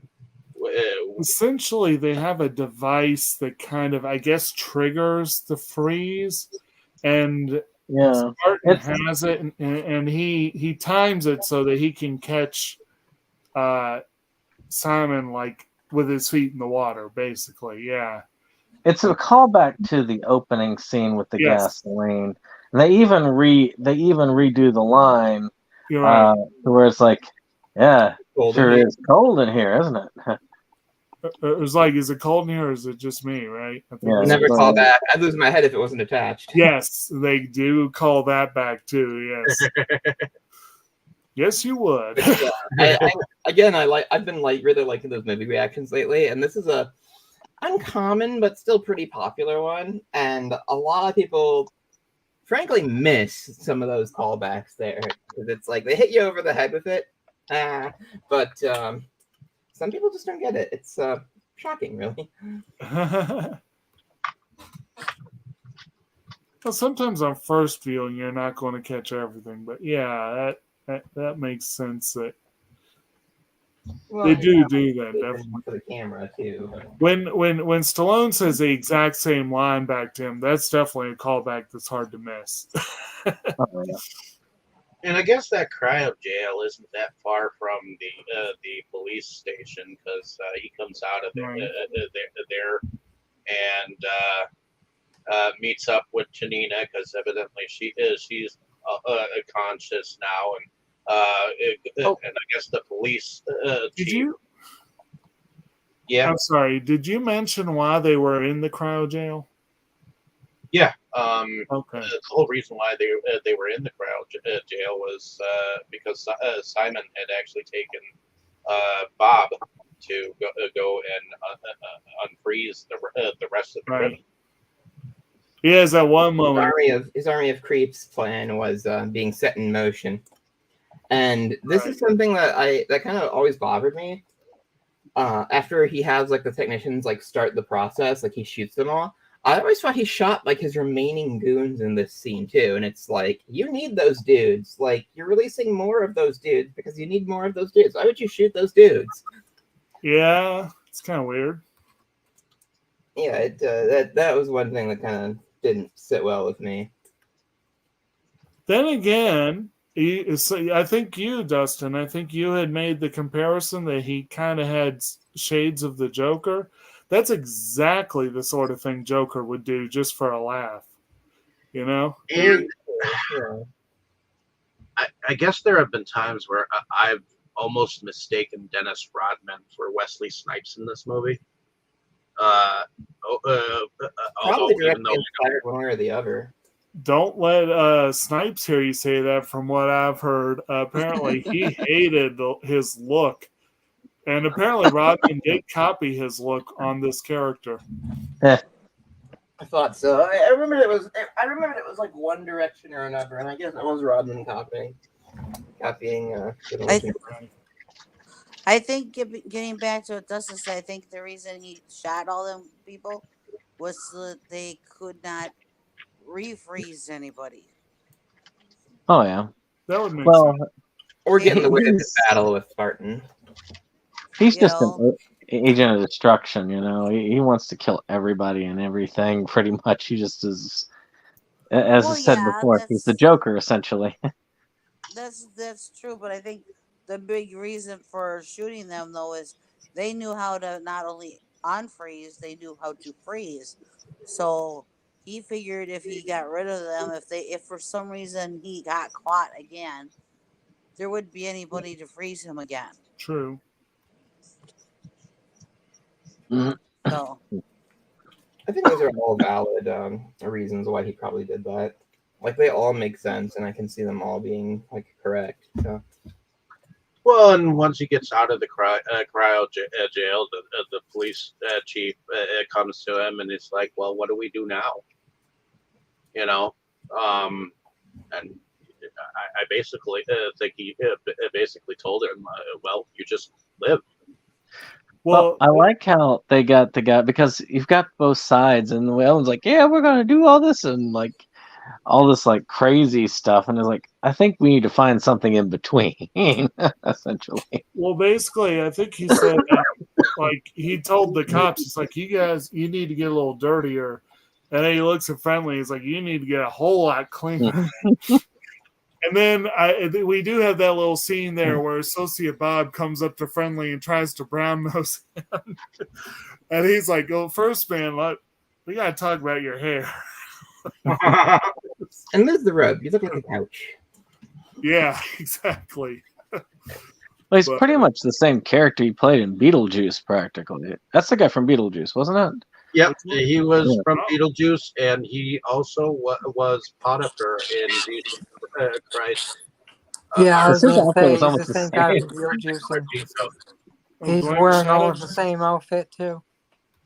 Oh, who did he play in? Let's see here. Who was he? He's hard to miss in Yeah, Beetlejuice. yeah. He was the mayor in Nightmare Before Christmas. Okay, that makes sense. That's a Oh, he was in there too. yeah. I thought that And that is somewhat familiar. okay, good times. Oh yeah. So I think at this moment we are at production. So why don't we go around a room and see what people thought of production? Start with you, Dustin. What did you think about the production? Well, all the effects in this are pretty solid to me. Like, there's nothing that I don't think really doesn't work. With the lone exception of, because I've seen stills of it, the frozen bodies in the cryo prison. Some of them look kind of phony, but you have to basically like freeze frame it at the right moments to tell. But it is something that can like catch your eye, like as the frame is moving. And from what I understand too, at the Planet Hollywood restaurants, where they would have like all these random props, I think the one in LA had like stones, like frozen body, like hanging from the ceiling, just a big block of fake ice. I believe I did read that. Yeah, and Stallone was apparently an early backer of that franchise, so that makes sense. Okay. Is that pretty much your Those. But anyway, so as for the rest of it, I think the future world is pretty. I think it works fine. I mean, it's not as like high concept as something like Blade Runner or whatever. Like it looks like a plausible like far future, like not necessarily all that different from today, but with more kind of smooth edges. And as we said before, some of the technology is stuff that like exists now, like the computer. It's like the guy's like, give me a pep talk. Like that's like a button you can press on just like the kiosk terminal, like in the street, and it'll be like, "You are handsome." It's like, yeah. How stupid are you that works on you? You disgust me. Okay. Is that pretty much it then? Yeah, it's good. It's all good. It's pretty good. Music's good. It's good. Heading over to you, Kroll. What were your thoughts on production? No, I thought it was fun. Everything was good. I mean, it's a little weird that they interchanged Taco Bell and Pizza Hut. And yes, Pepsi Food owns Pizza Hut and Taco Bell and all those. Yes, I knew that. I used to work for Pizza Hut. So yeah, I knew that a long, long time ago. Back when I was a wee lad of 18. Production was really good, and yeah, it was good for the 90s, and I think it would stand up now for the most part. So all I have to say about that. Alrighty. Heading over to you, Brandon. Why don't you tell us what you thought of the production? Consequently, if you look for it, there is Pepsi product placement throughout the film, especially in the underground. But yeah, I do find I like the little touches of it. I like the future. I really like the museum that they had. I thought it was. I like these kind of things. These jaunts. I do kind of miss as many of these as they were. Really, I would like to think this one was one of the last ones to really kind of hit this sort of future concept for a while, except for maybe like Terminator and stuff like that. But even then, after T2, and that was 92 as well, wasn't it? Yeah, this came out after T2. Because pretty much this was at the tail end of that, because I know that like everything was about like the future, movie-wise in the late 80s, early 90s. I don't know about that. I mean, there were still future films going well into the 90s. But there was like a glut of them in the mid 80s to late True. 90s. Now, a lot of them were post-apocalyptic, but there were a ton of them.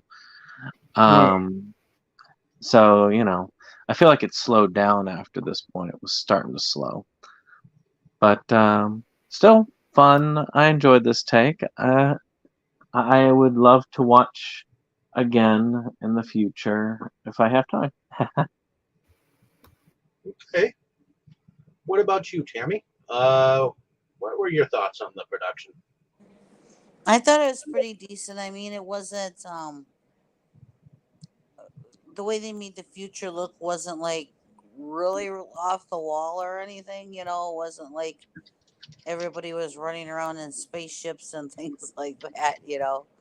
I mean, yeah, the vehicles are more futuristic and things, but it wasn't so far fetched, where other times, you see things in the future and they think everybody's driving around, right around in spaceships, and you know cars aren't a big thing anymore, and that, so there is some, like in other movies like this, there is more automation of things.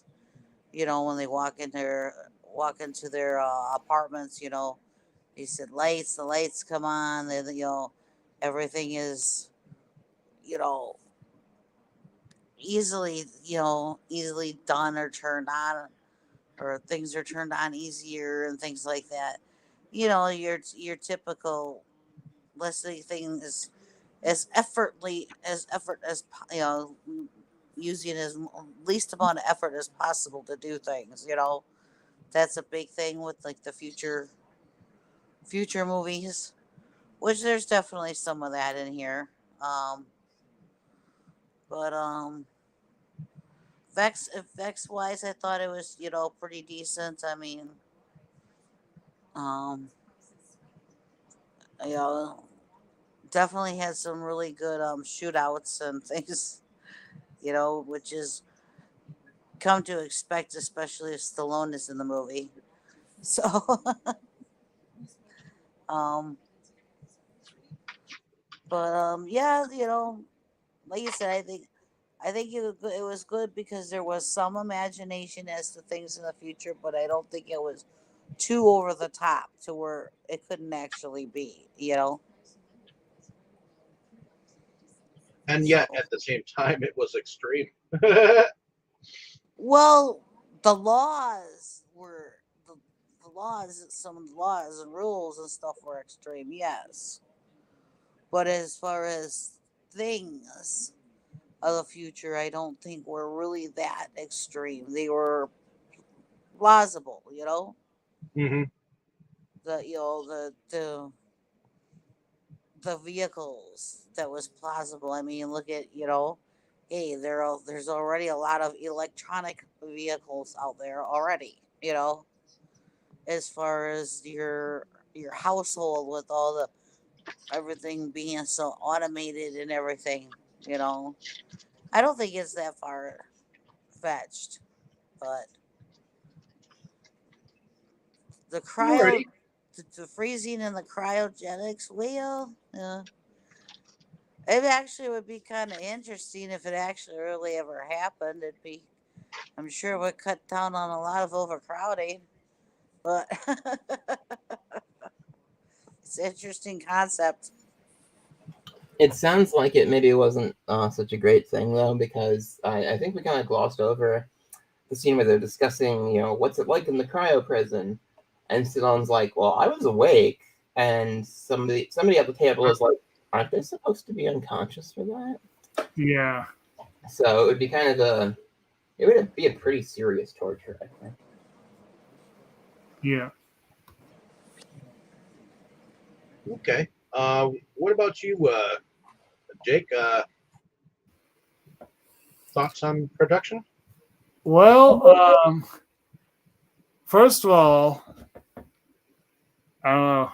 Brandon's got my mind thinking, locked into the whole, like, I know there were a lot more future movies in the 90s, but like a few that come to mind would be like 12 Monkeys, Starship Troopers, what was the one I just had? Mount Gattaca. Then Class of 1999. stepping away from, was that? Class of 1999. Okay. And then stepping away from Hollywood, you got Ghost in the Shell. But anyway, just a thought. But and Perfect Blue, actually, that could kind of count. I think. Anyway, never mind. I'm thinking more Paprika. Never mind, I got those confused. But point being, it was definitely a popular fad for a long time. I think it just changed shape a little bit. Didn't have as many of the big action heroes doing them, I guess, after this. The production on this one, mostly pretty solid. I thought a few of the effects probably aged not as well as I would have liked. I felt like when things were being frozen, like the way they did that effect, it just came off as kind of campy. But then again, with the vibe of the movie overall, if some of the effects are campy, maybe that's what they were going for. So, yeah, it works. It is a campy premise. Yeah. In terms of the overall look, the costuming, the hair and makeup and all that stuff, the set design, I think they did a pretty good job with this sort of kind of, on the one hand, completely inoffensive, couldn't possibly be any darkness to it, future that's literally right on top of a very dark sort of futuristic, some more like something you would expect out of a movie like Blade Runner or something. And just the way that they kind of present it all. Some of the characters, Simon has a very iconic look to him. The Spartan, a little less so. He looks just more like a typical super cop, but he does have the beret. So,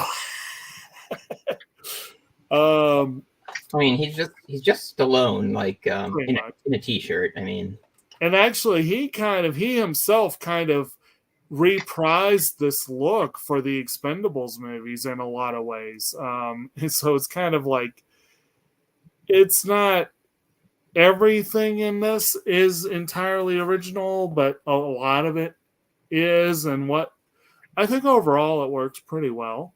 As far as the music, honestly, I barely noticed it. And that's weird coming from me. I barely noticed it, but I guess it did its job. Okay. As far as production goes, I thought Except for those damn jingles. as far as production goes, I thought the production was pretty good. I thought the futuristic aspect was pretty darn decent. I mean, it had its controversies and whatnot, but the locations, at least of where everything thing went on. I mean, you got the police, the police force room. You got the areas where the top savior has his like boardroom meetings and stuff like that. You got the museum with the Hall of Violence, and each aspect is like looked fairly believable. So thought the effects were pretty decent. I mean, I do like the callbacks, the ones in the beginning and the end, from the burning to the freezing. Do like those aspects, but I also think that there's kind of a Eloy and a Morlock thing going on, because oftentimes in futuristic movies there will be a society above and a society below, and to me that kind of calls back to like films like The Time Machine. So, where you got an underground race, and the people above, So, that being said, I know, Jake, you kind of touched on the music a little bit. Did anyone else have any thoughts on the music, or whether they enjoyed the soundtrack or not? It's fine. It's just nothing sticks out in my mind the way something from like RoboCop would. But the music in this is serviceable, and in some moments it's pretty good for action, like during the battles. And the more I think about it, the more I do think I agree with Jake's observations on some of those freezing effects looking a little dated. But for the most part, it still plays well for me. And plus, when they freeze like Phoenix's head and like knock it off, like that looks fantastic. Like that's one of the best kills in anything that I know of.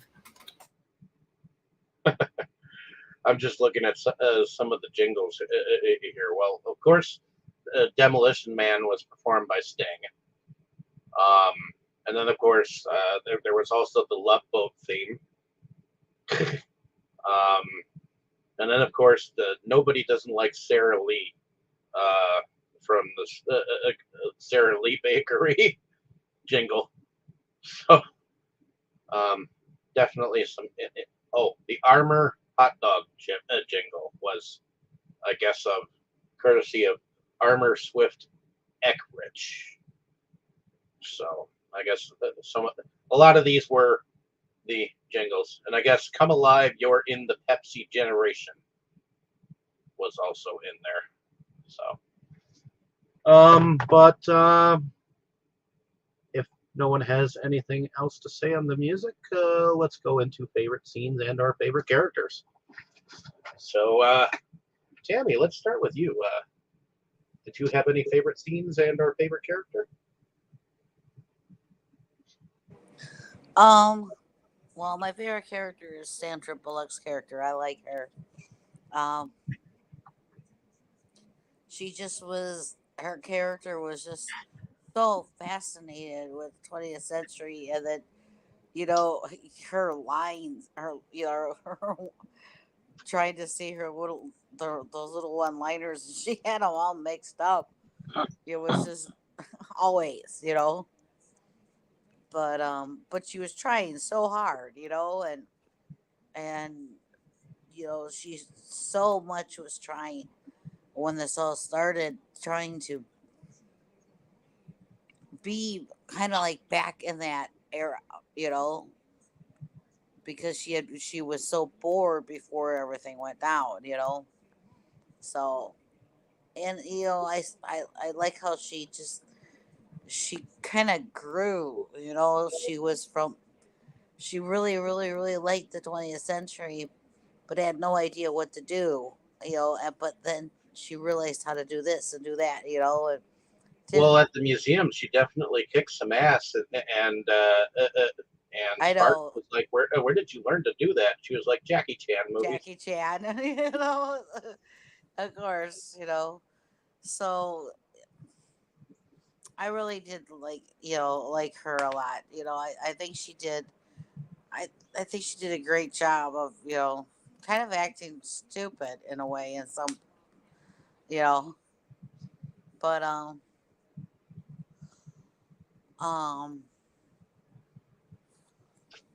As far as a favorite scene, well, kind of hard to.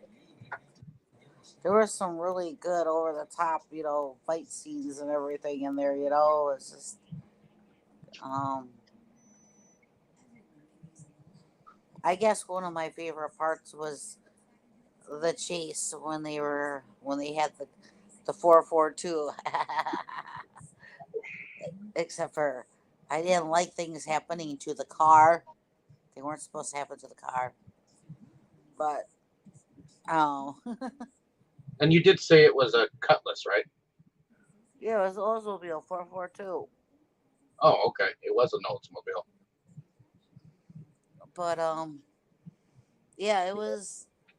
I did like that though because it was just, he knew exactly what to do with that car, and when he made her drive, she didn't even know what to do. You know, yeah, I thought that was amusing. I mean, it's not like a huge scene or but then and I like the museum scene. That was just, these guns are in the museum and they're all still loaded. Really? But the whole shootout, the whole thing of going through that museum was just wow, you know. Yeah. But that's it. I want Okay. the car though. Heading over to you, Brandon. Why don't you tell us? Was there a favorite character and our favorite scenes? Oh, I like Simon. I think that shoot, if Wesley Snipes ever played the Joker, he just need to play it like that, and I would accept that kind of rendition of the Joker. I mean, it would still not be as accurate to the comics as it would be as some, but it would be just as accurate as some of the other on-screen portrayals, and it would be really fun too. Got the Now, spirit. now, as far as scenes, of course, the museum scene. I love him going through, and just that thing where it's like he's trying to figure out how to break the glass. What's your boggle? It's like, what's my boggle? And then he looks at it like, yeah, looks at that size of him and throws him through the window. Okay. Is that pretty much it then? Yep. Okay. Heading over to you, Dustin. Favorite character and our favorite scenes. Well, I mean, it has to be Simon Phoenix because he just owns this movie. Like every memorable cool thing belongs to that character. I mean, of course, the one has a lot of good stuff too, but the things that really stick out when I think of this movie, it's all Simon Phoenix first. Because it's such a insane, awesome performance. And as for favorite scenes, I think my favorite scenes would be just kind of when he's off by himself, doing stuff, and not interacting with Stallone. When he finds that terminal and he's hacking into it, and the cops try to arrest him, and he's like, "All right," expecting them to be the cops of yore, and then it's like, "Wait, you don't have guns, and you're not gonna try to? You think I'm just gonna give up?" And he just toys with them a little bit, or just killing them. I love how he keeps just going right back to the terminal, whatever. Ignoring. And that line from the police chief right after, "Did you see that? It was fun for him, huh?" And he's just disgusted. He killed those people and enjoyed it. I don't understand. Yeah, it's the same police chief that says the best way to track him down is just wait till he kills somebody else, and then we'll find him. Right. Right. I can't believe we didn't mention that. I had forgotten that part. Good God.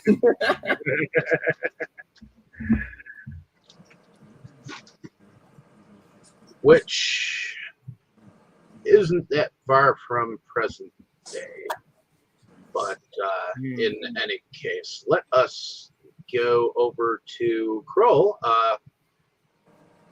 Favorite scene and our favorite characters. Well, I have to agree with Tammy on Sandra Bullock. But I do love Wesley Snipes is the bad guy, and he definitely is the Joker, and I could actually see him playing the Joker too. He definitely has that flair, and dramatic, and just loves killing people, and doesn't matter if they're on his team or not. Something just like they said earlier, like Brennan said, something Joker would do, and it's 100% right.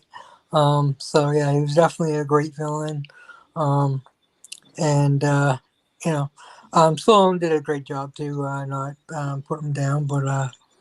Yeah, but Sandra Bullock's character was just she was just so curious with everything, and she was so funny, always trying to say things from the '90s and getting them completely wrong.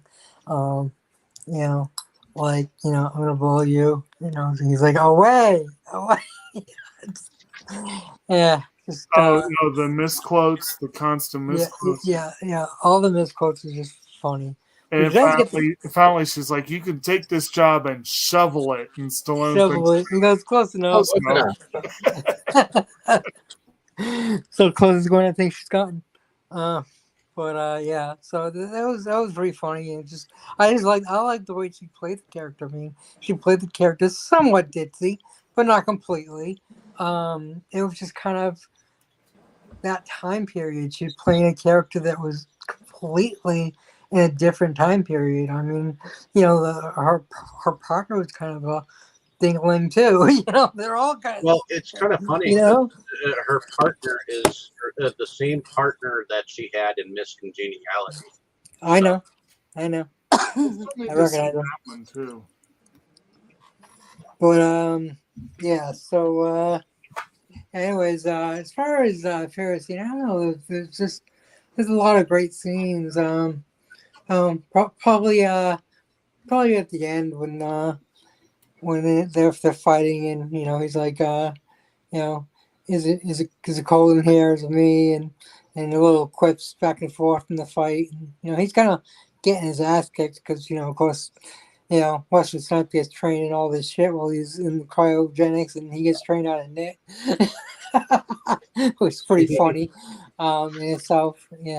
I was waiting for them to somehow use his knitting as some kind of weapon against. Like, they should have done that. Like, I don't know what they would have done, but somehow used what he learned as knitting as a weapon.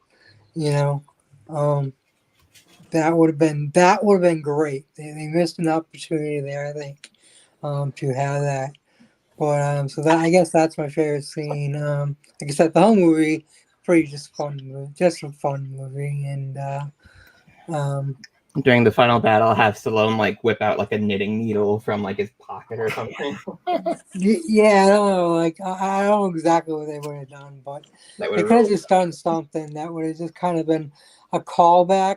But because of Stallone's character, even knitting, he found a way to make it a weapon, because supposedly it was something not. He did do the one callback that was pretty fun, where he was injured, and then he makes some comment of, all I need is a quick little stitch and whatever, and then he just like, damn it, I hate that. He was so upset that he knew that.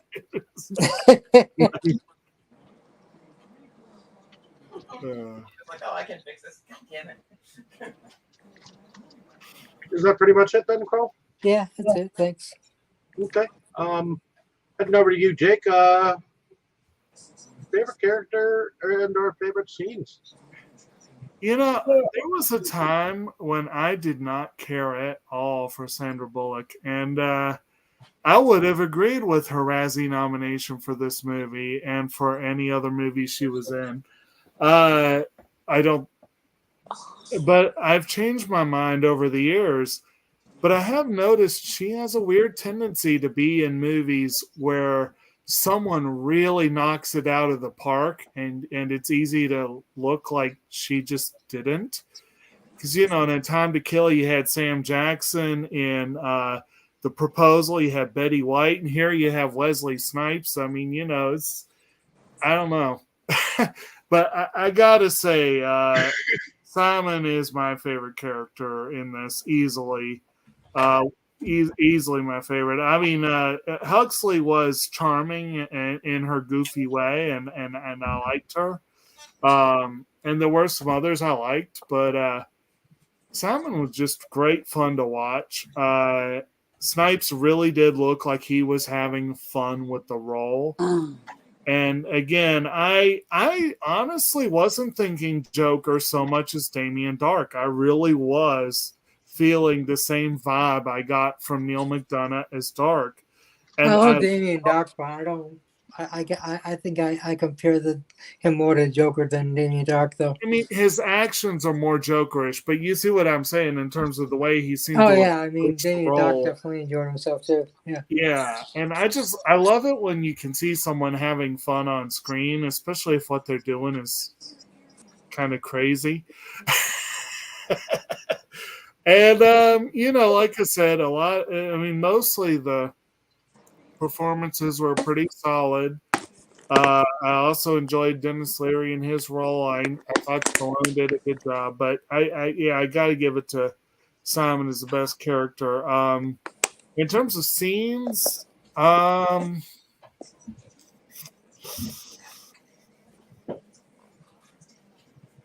there's a lot of good ones scattered throughout.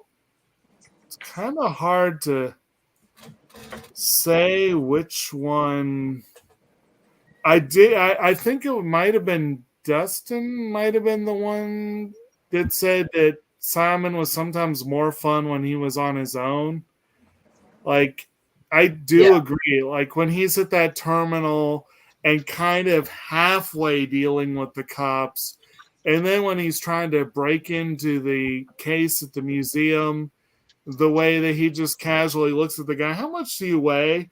And then picks him up and tests him to break the glass.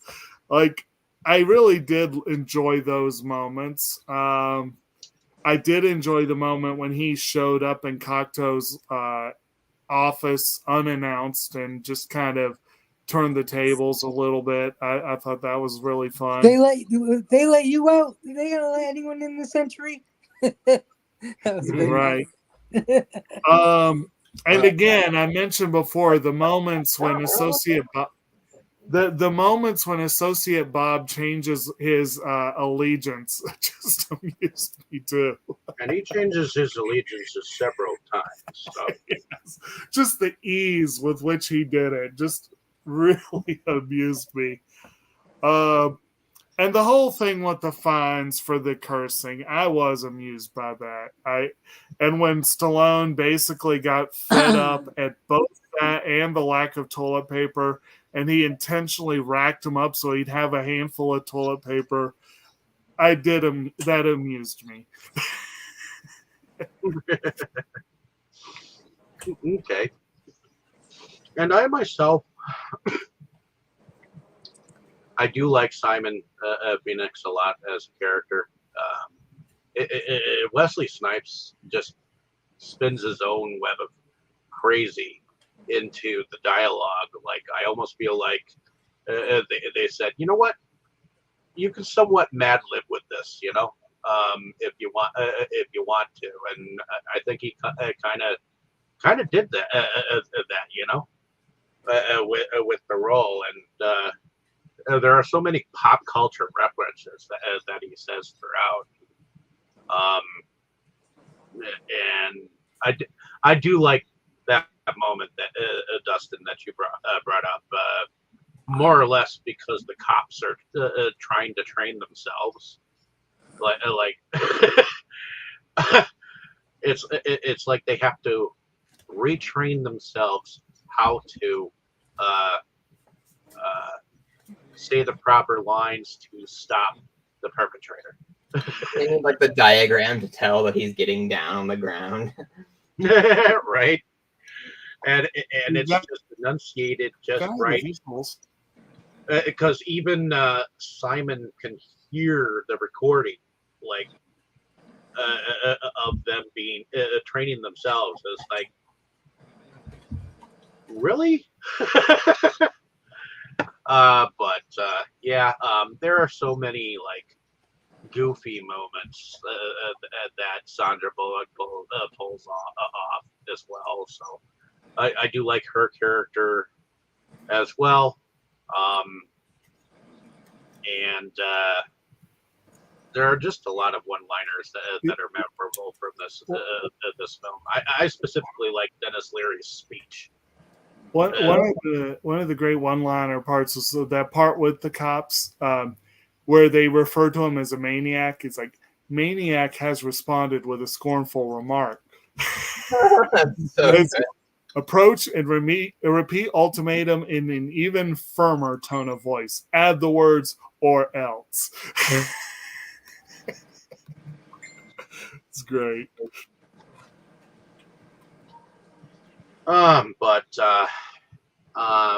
Yeah, I think that's pretty much it for me as far as favorite scenes.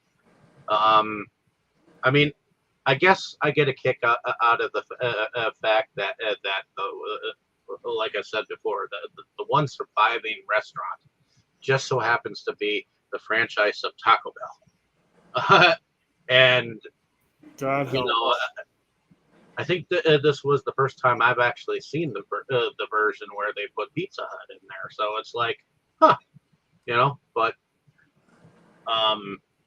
whether it's Taco Bell or Pizza Hut, I still find it somewhat hilarious because especially nowadays, how people frown on those franchises. The reason why I said the international version is that apparently when the film came out, no one overseas knew what the hell Taco Bell was, but they did know Pizza Hut. So they did it for the name recognition. Well, and Taco Bell still kind of owned Pizza Hut at the time. So, No.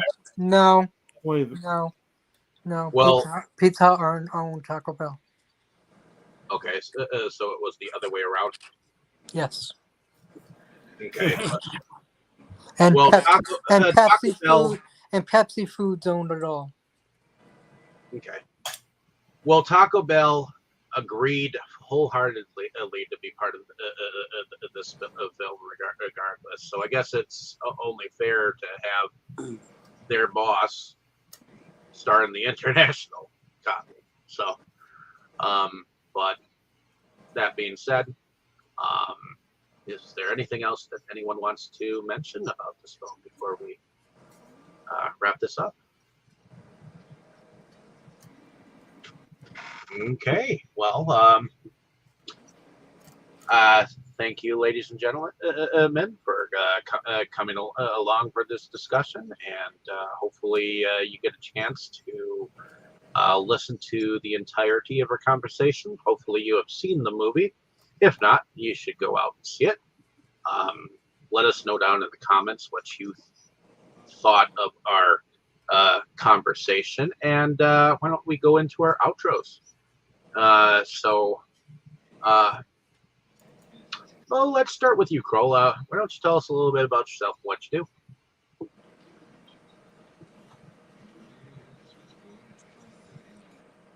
You are muted, Kroll. Yes. I was able to take my medicine for the night. So I couldn't talk. So I am marketer of solutions. I have my own YouTube. That's Kroll's World of Solutions at YouTube, and on all over social media as well. I love playing video games, coming on the podcast, reading, anything Star Wars. I'm a super Star Wars nerd. If you guys were listening the rest of this month, that's why we had all the Star Wars movies. I mean, I technically didn't choose Return of the Jedi because I couldn't choose the third one, but it worked out. So we got those, and so I am a super nerd, and I love coming on this podcast and the one on Sunday. And I hate to do it. I'm gonna have to say goodnight now because it is 42 minutes past my bedtime because I go to bed early now. So good night, everyone, and thank you. Good night. Good night. Good night, McGavin. I gotta go too, so I'm just gonna do mine real quick. Go ahead. So I am the Crypto Horrors, also known as Cryptexus on Twitter. I collect horror movie stuff and occasionally post about it on my YouTube, The Cryptophores, and my Instagram, The Cryptophores. So I have been doing a really bad job of posting stuff this year, but I think I'm about in a comfortable enough place to start doing it again. So yeah, new content hopefully soon. It's shot. It just needs to all be like edited and given descriptions. So, Alrighty. and I have some other cool stuff that finally showed up to show off too. So hopefully I can shoot it either this week or the next week. My Kickstarter Dead by Daylight collector board game came, and well, let's put it this way: the box for it is like 3 times the size of the retail edition Dead by Daylight board game. So kind of want to see what's in there, but don't want to do it when it's not on camera, because where's the fun of that? Hopefully coming soon to YouTube near you. But I need to go and like sleep so I can try to find some bill money tomorrow. Sounds good, man. All right. What? Well, at any rate, good night, guys. Good night. Good night. Alrighty. How about you, Tammy? Why don't you tell us a little bit about yourself and what you do? I go on this channel and another one with you and talk about movies with everybody and check out movies that I've seen a few that I haven't ever seen before, and it's always interesting to hear everybody's thoughts. And I have collections on my own, and now that it's summer, I take out my 1972 Grand Prix to the car shows. Alrighty. And heading over to you, Jake. Why don't you tell us a little bit about yourself, what you do, and you can present next week's movie. Okay. So. All right. So, pardon me one moment. There we go. My name is Kotobukijake. I'm the co-host of the YouTube channel SeptumSin versus the World, where we do a lot of videos regarding physical media. We are not doing a whole heck of a lot right now because life is busy. And we are theoretically going to be doing our anime anticlimax, our much promised discussion of To Love Ru next Tuesday, but it has been pushed back a couple times already. Theoretically, you can look forward to it this coming Tuesday. Not this week, but next. Meanwhile, one of the things causing so much difficulty for me to do YouTube stuff is that I am very busy most of the time with I got a full-time gig that pays the bills, and then I have the passion gig, which is I'm the co-founder of RVA Homegrown Natives, which is a native plant nursery. We specialize in pure seed natives mostly to the RVA region. And we've been doing a lot of shows, you could say. We've been going to farmers markets. We'll be actually at a coffee house this weekend. So I realized last week they were kind of like a band. It's kind of cool. But anyway, that keeps me pretty darn busy. But I do like to take time to meet these fine folks once a week to talk about the movie of the week. And definitely was interesting to hit the Star Wars trilogy. It's very cool to finally see this one. And then next week, we will be doing something completely different. We will be watching Tenki no Ko, the 2019 film by Makoto Shinkai called Weathering with You here in the States.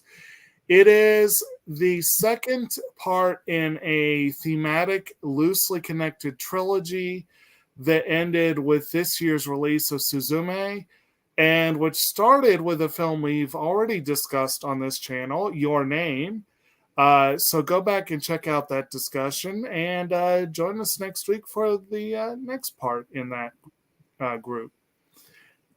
Okay. Is that pretty much it then?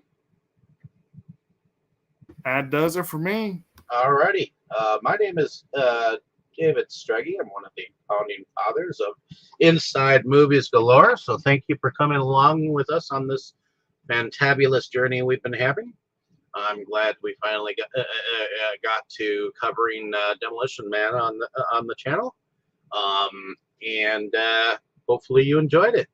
But I also moonlight under a different channel where we do kind of do a similar a gig over there, where we discuss films of all natures on Sundays called Delusions of Grandeur.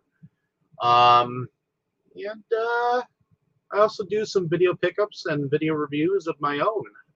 So hopefully you get a chance to go over to that channel and check everything out.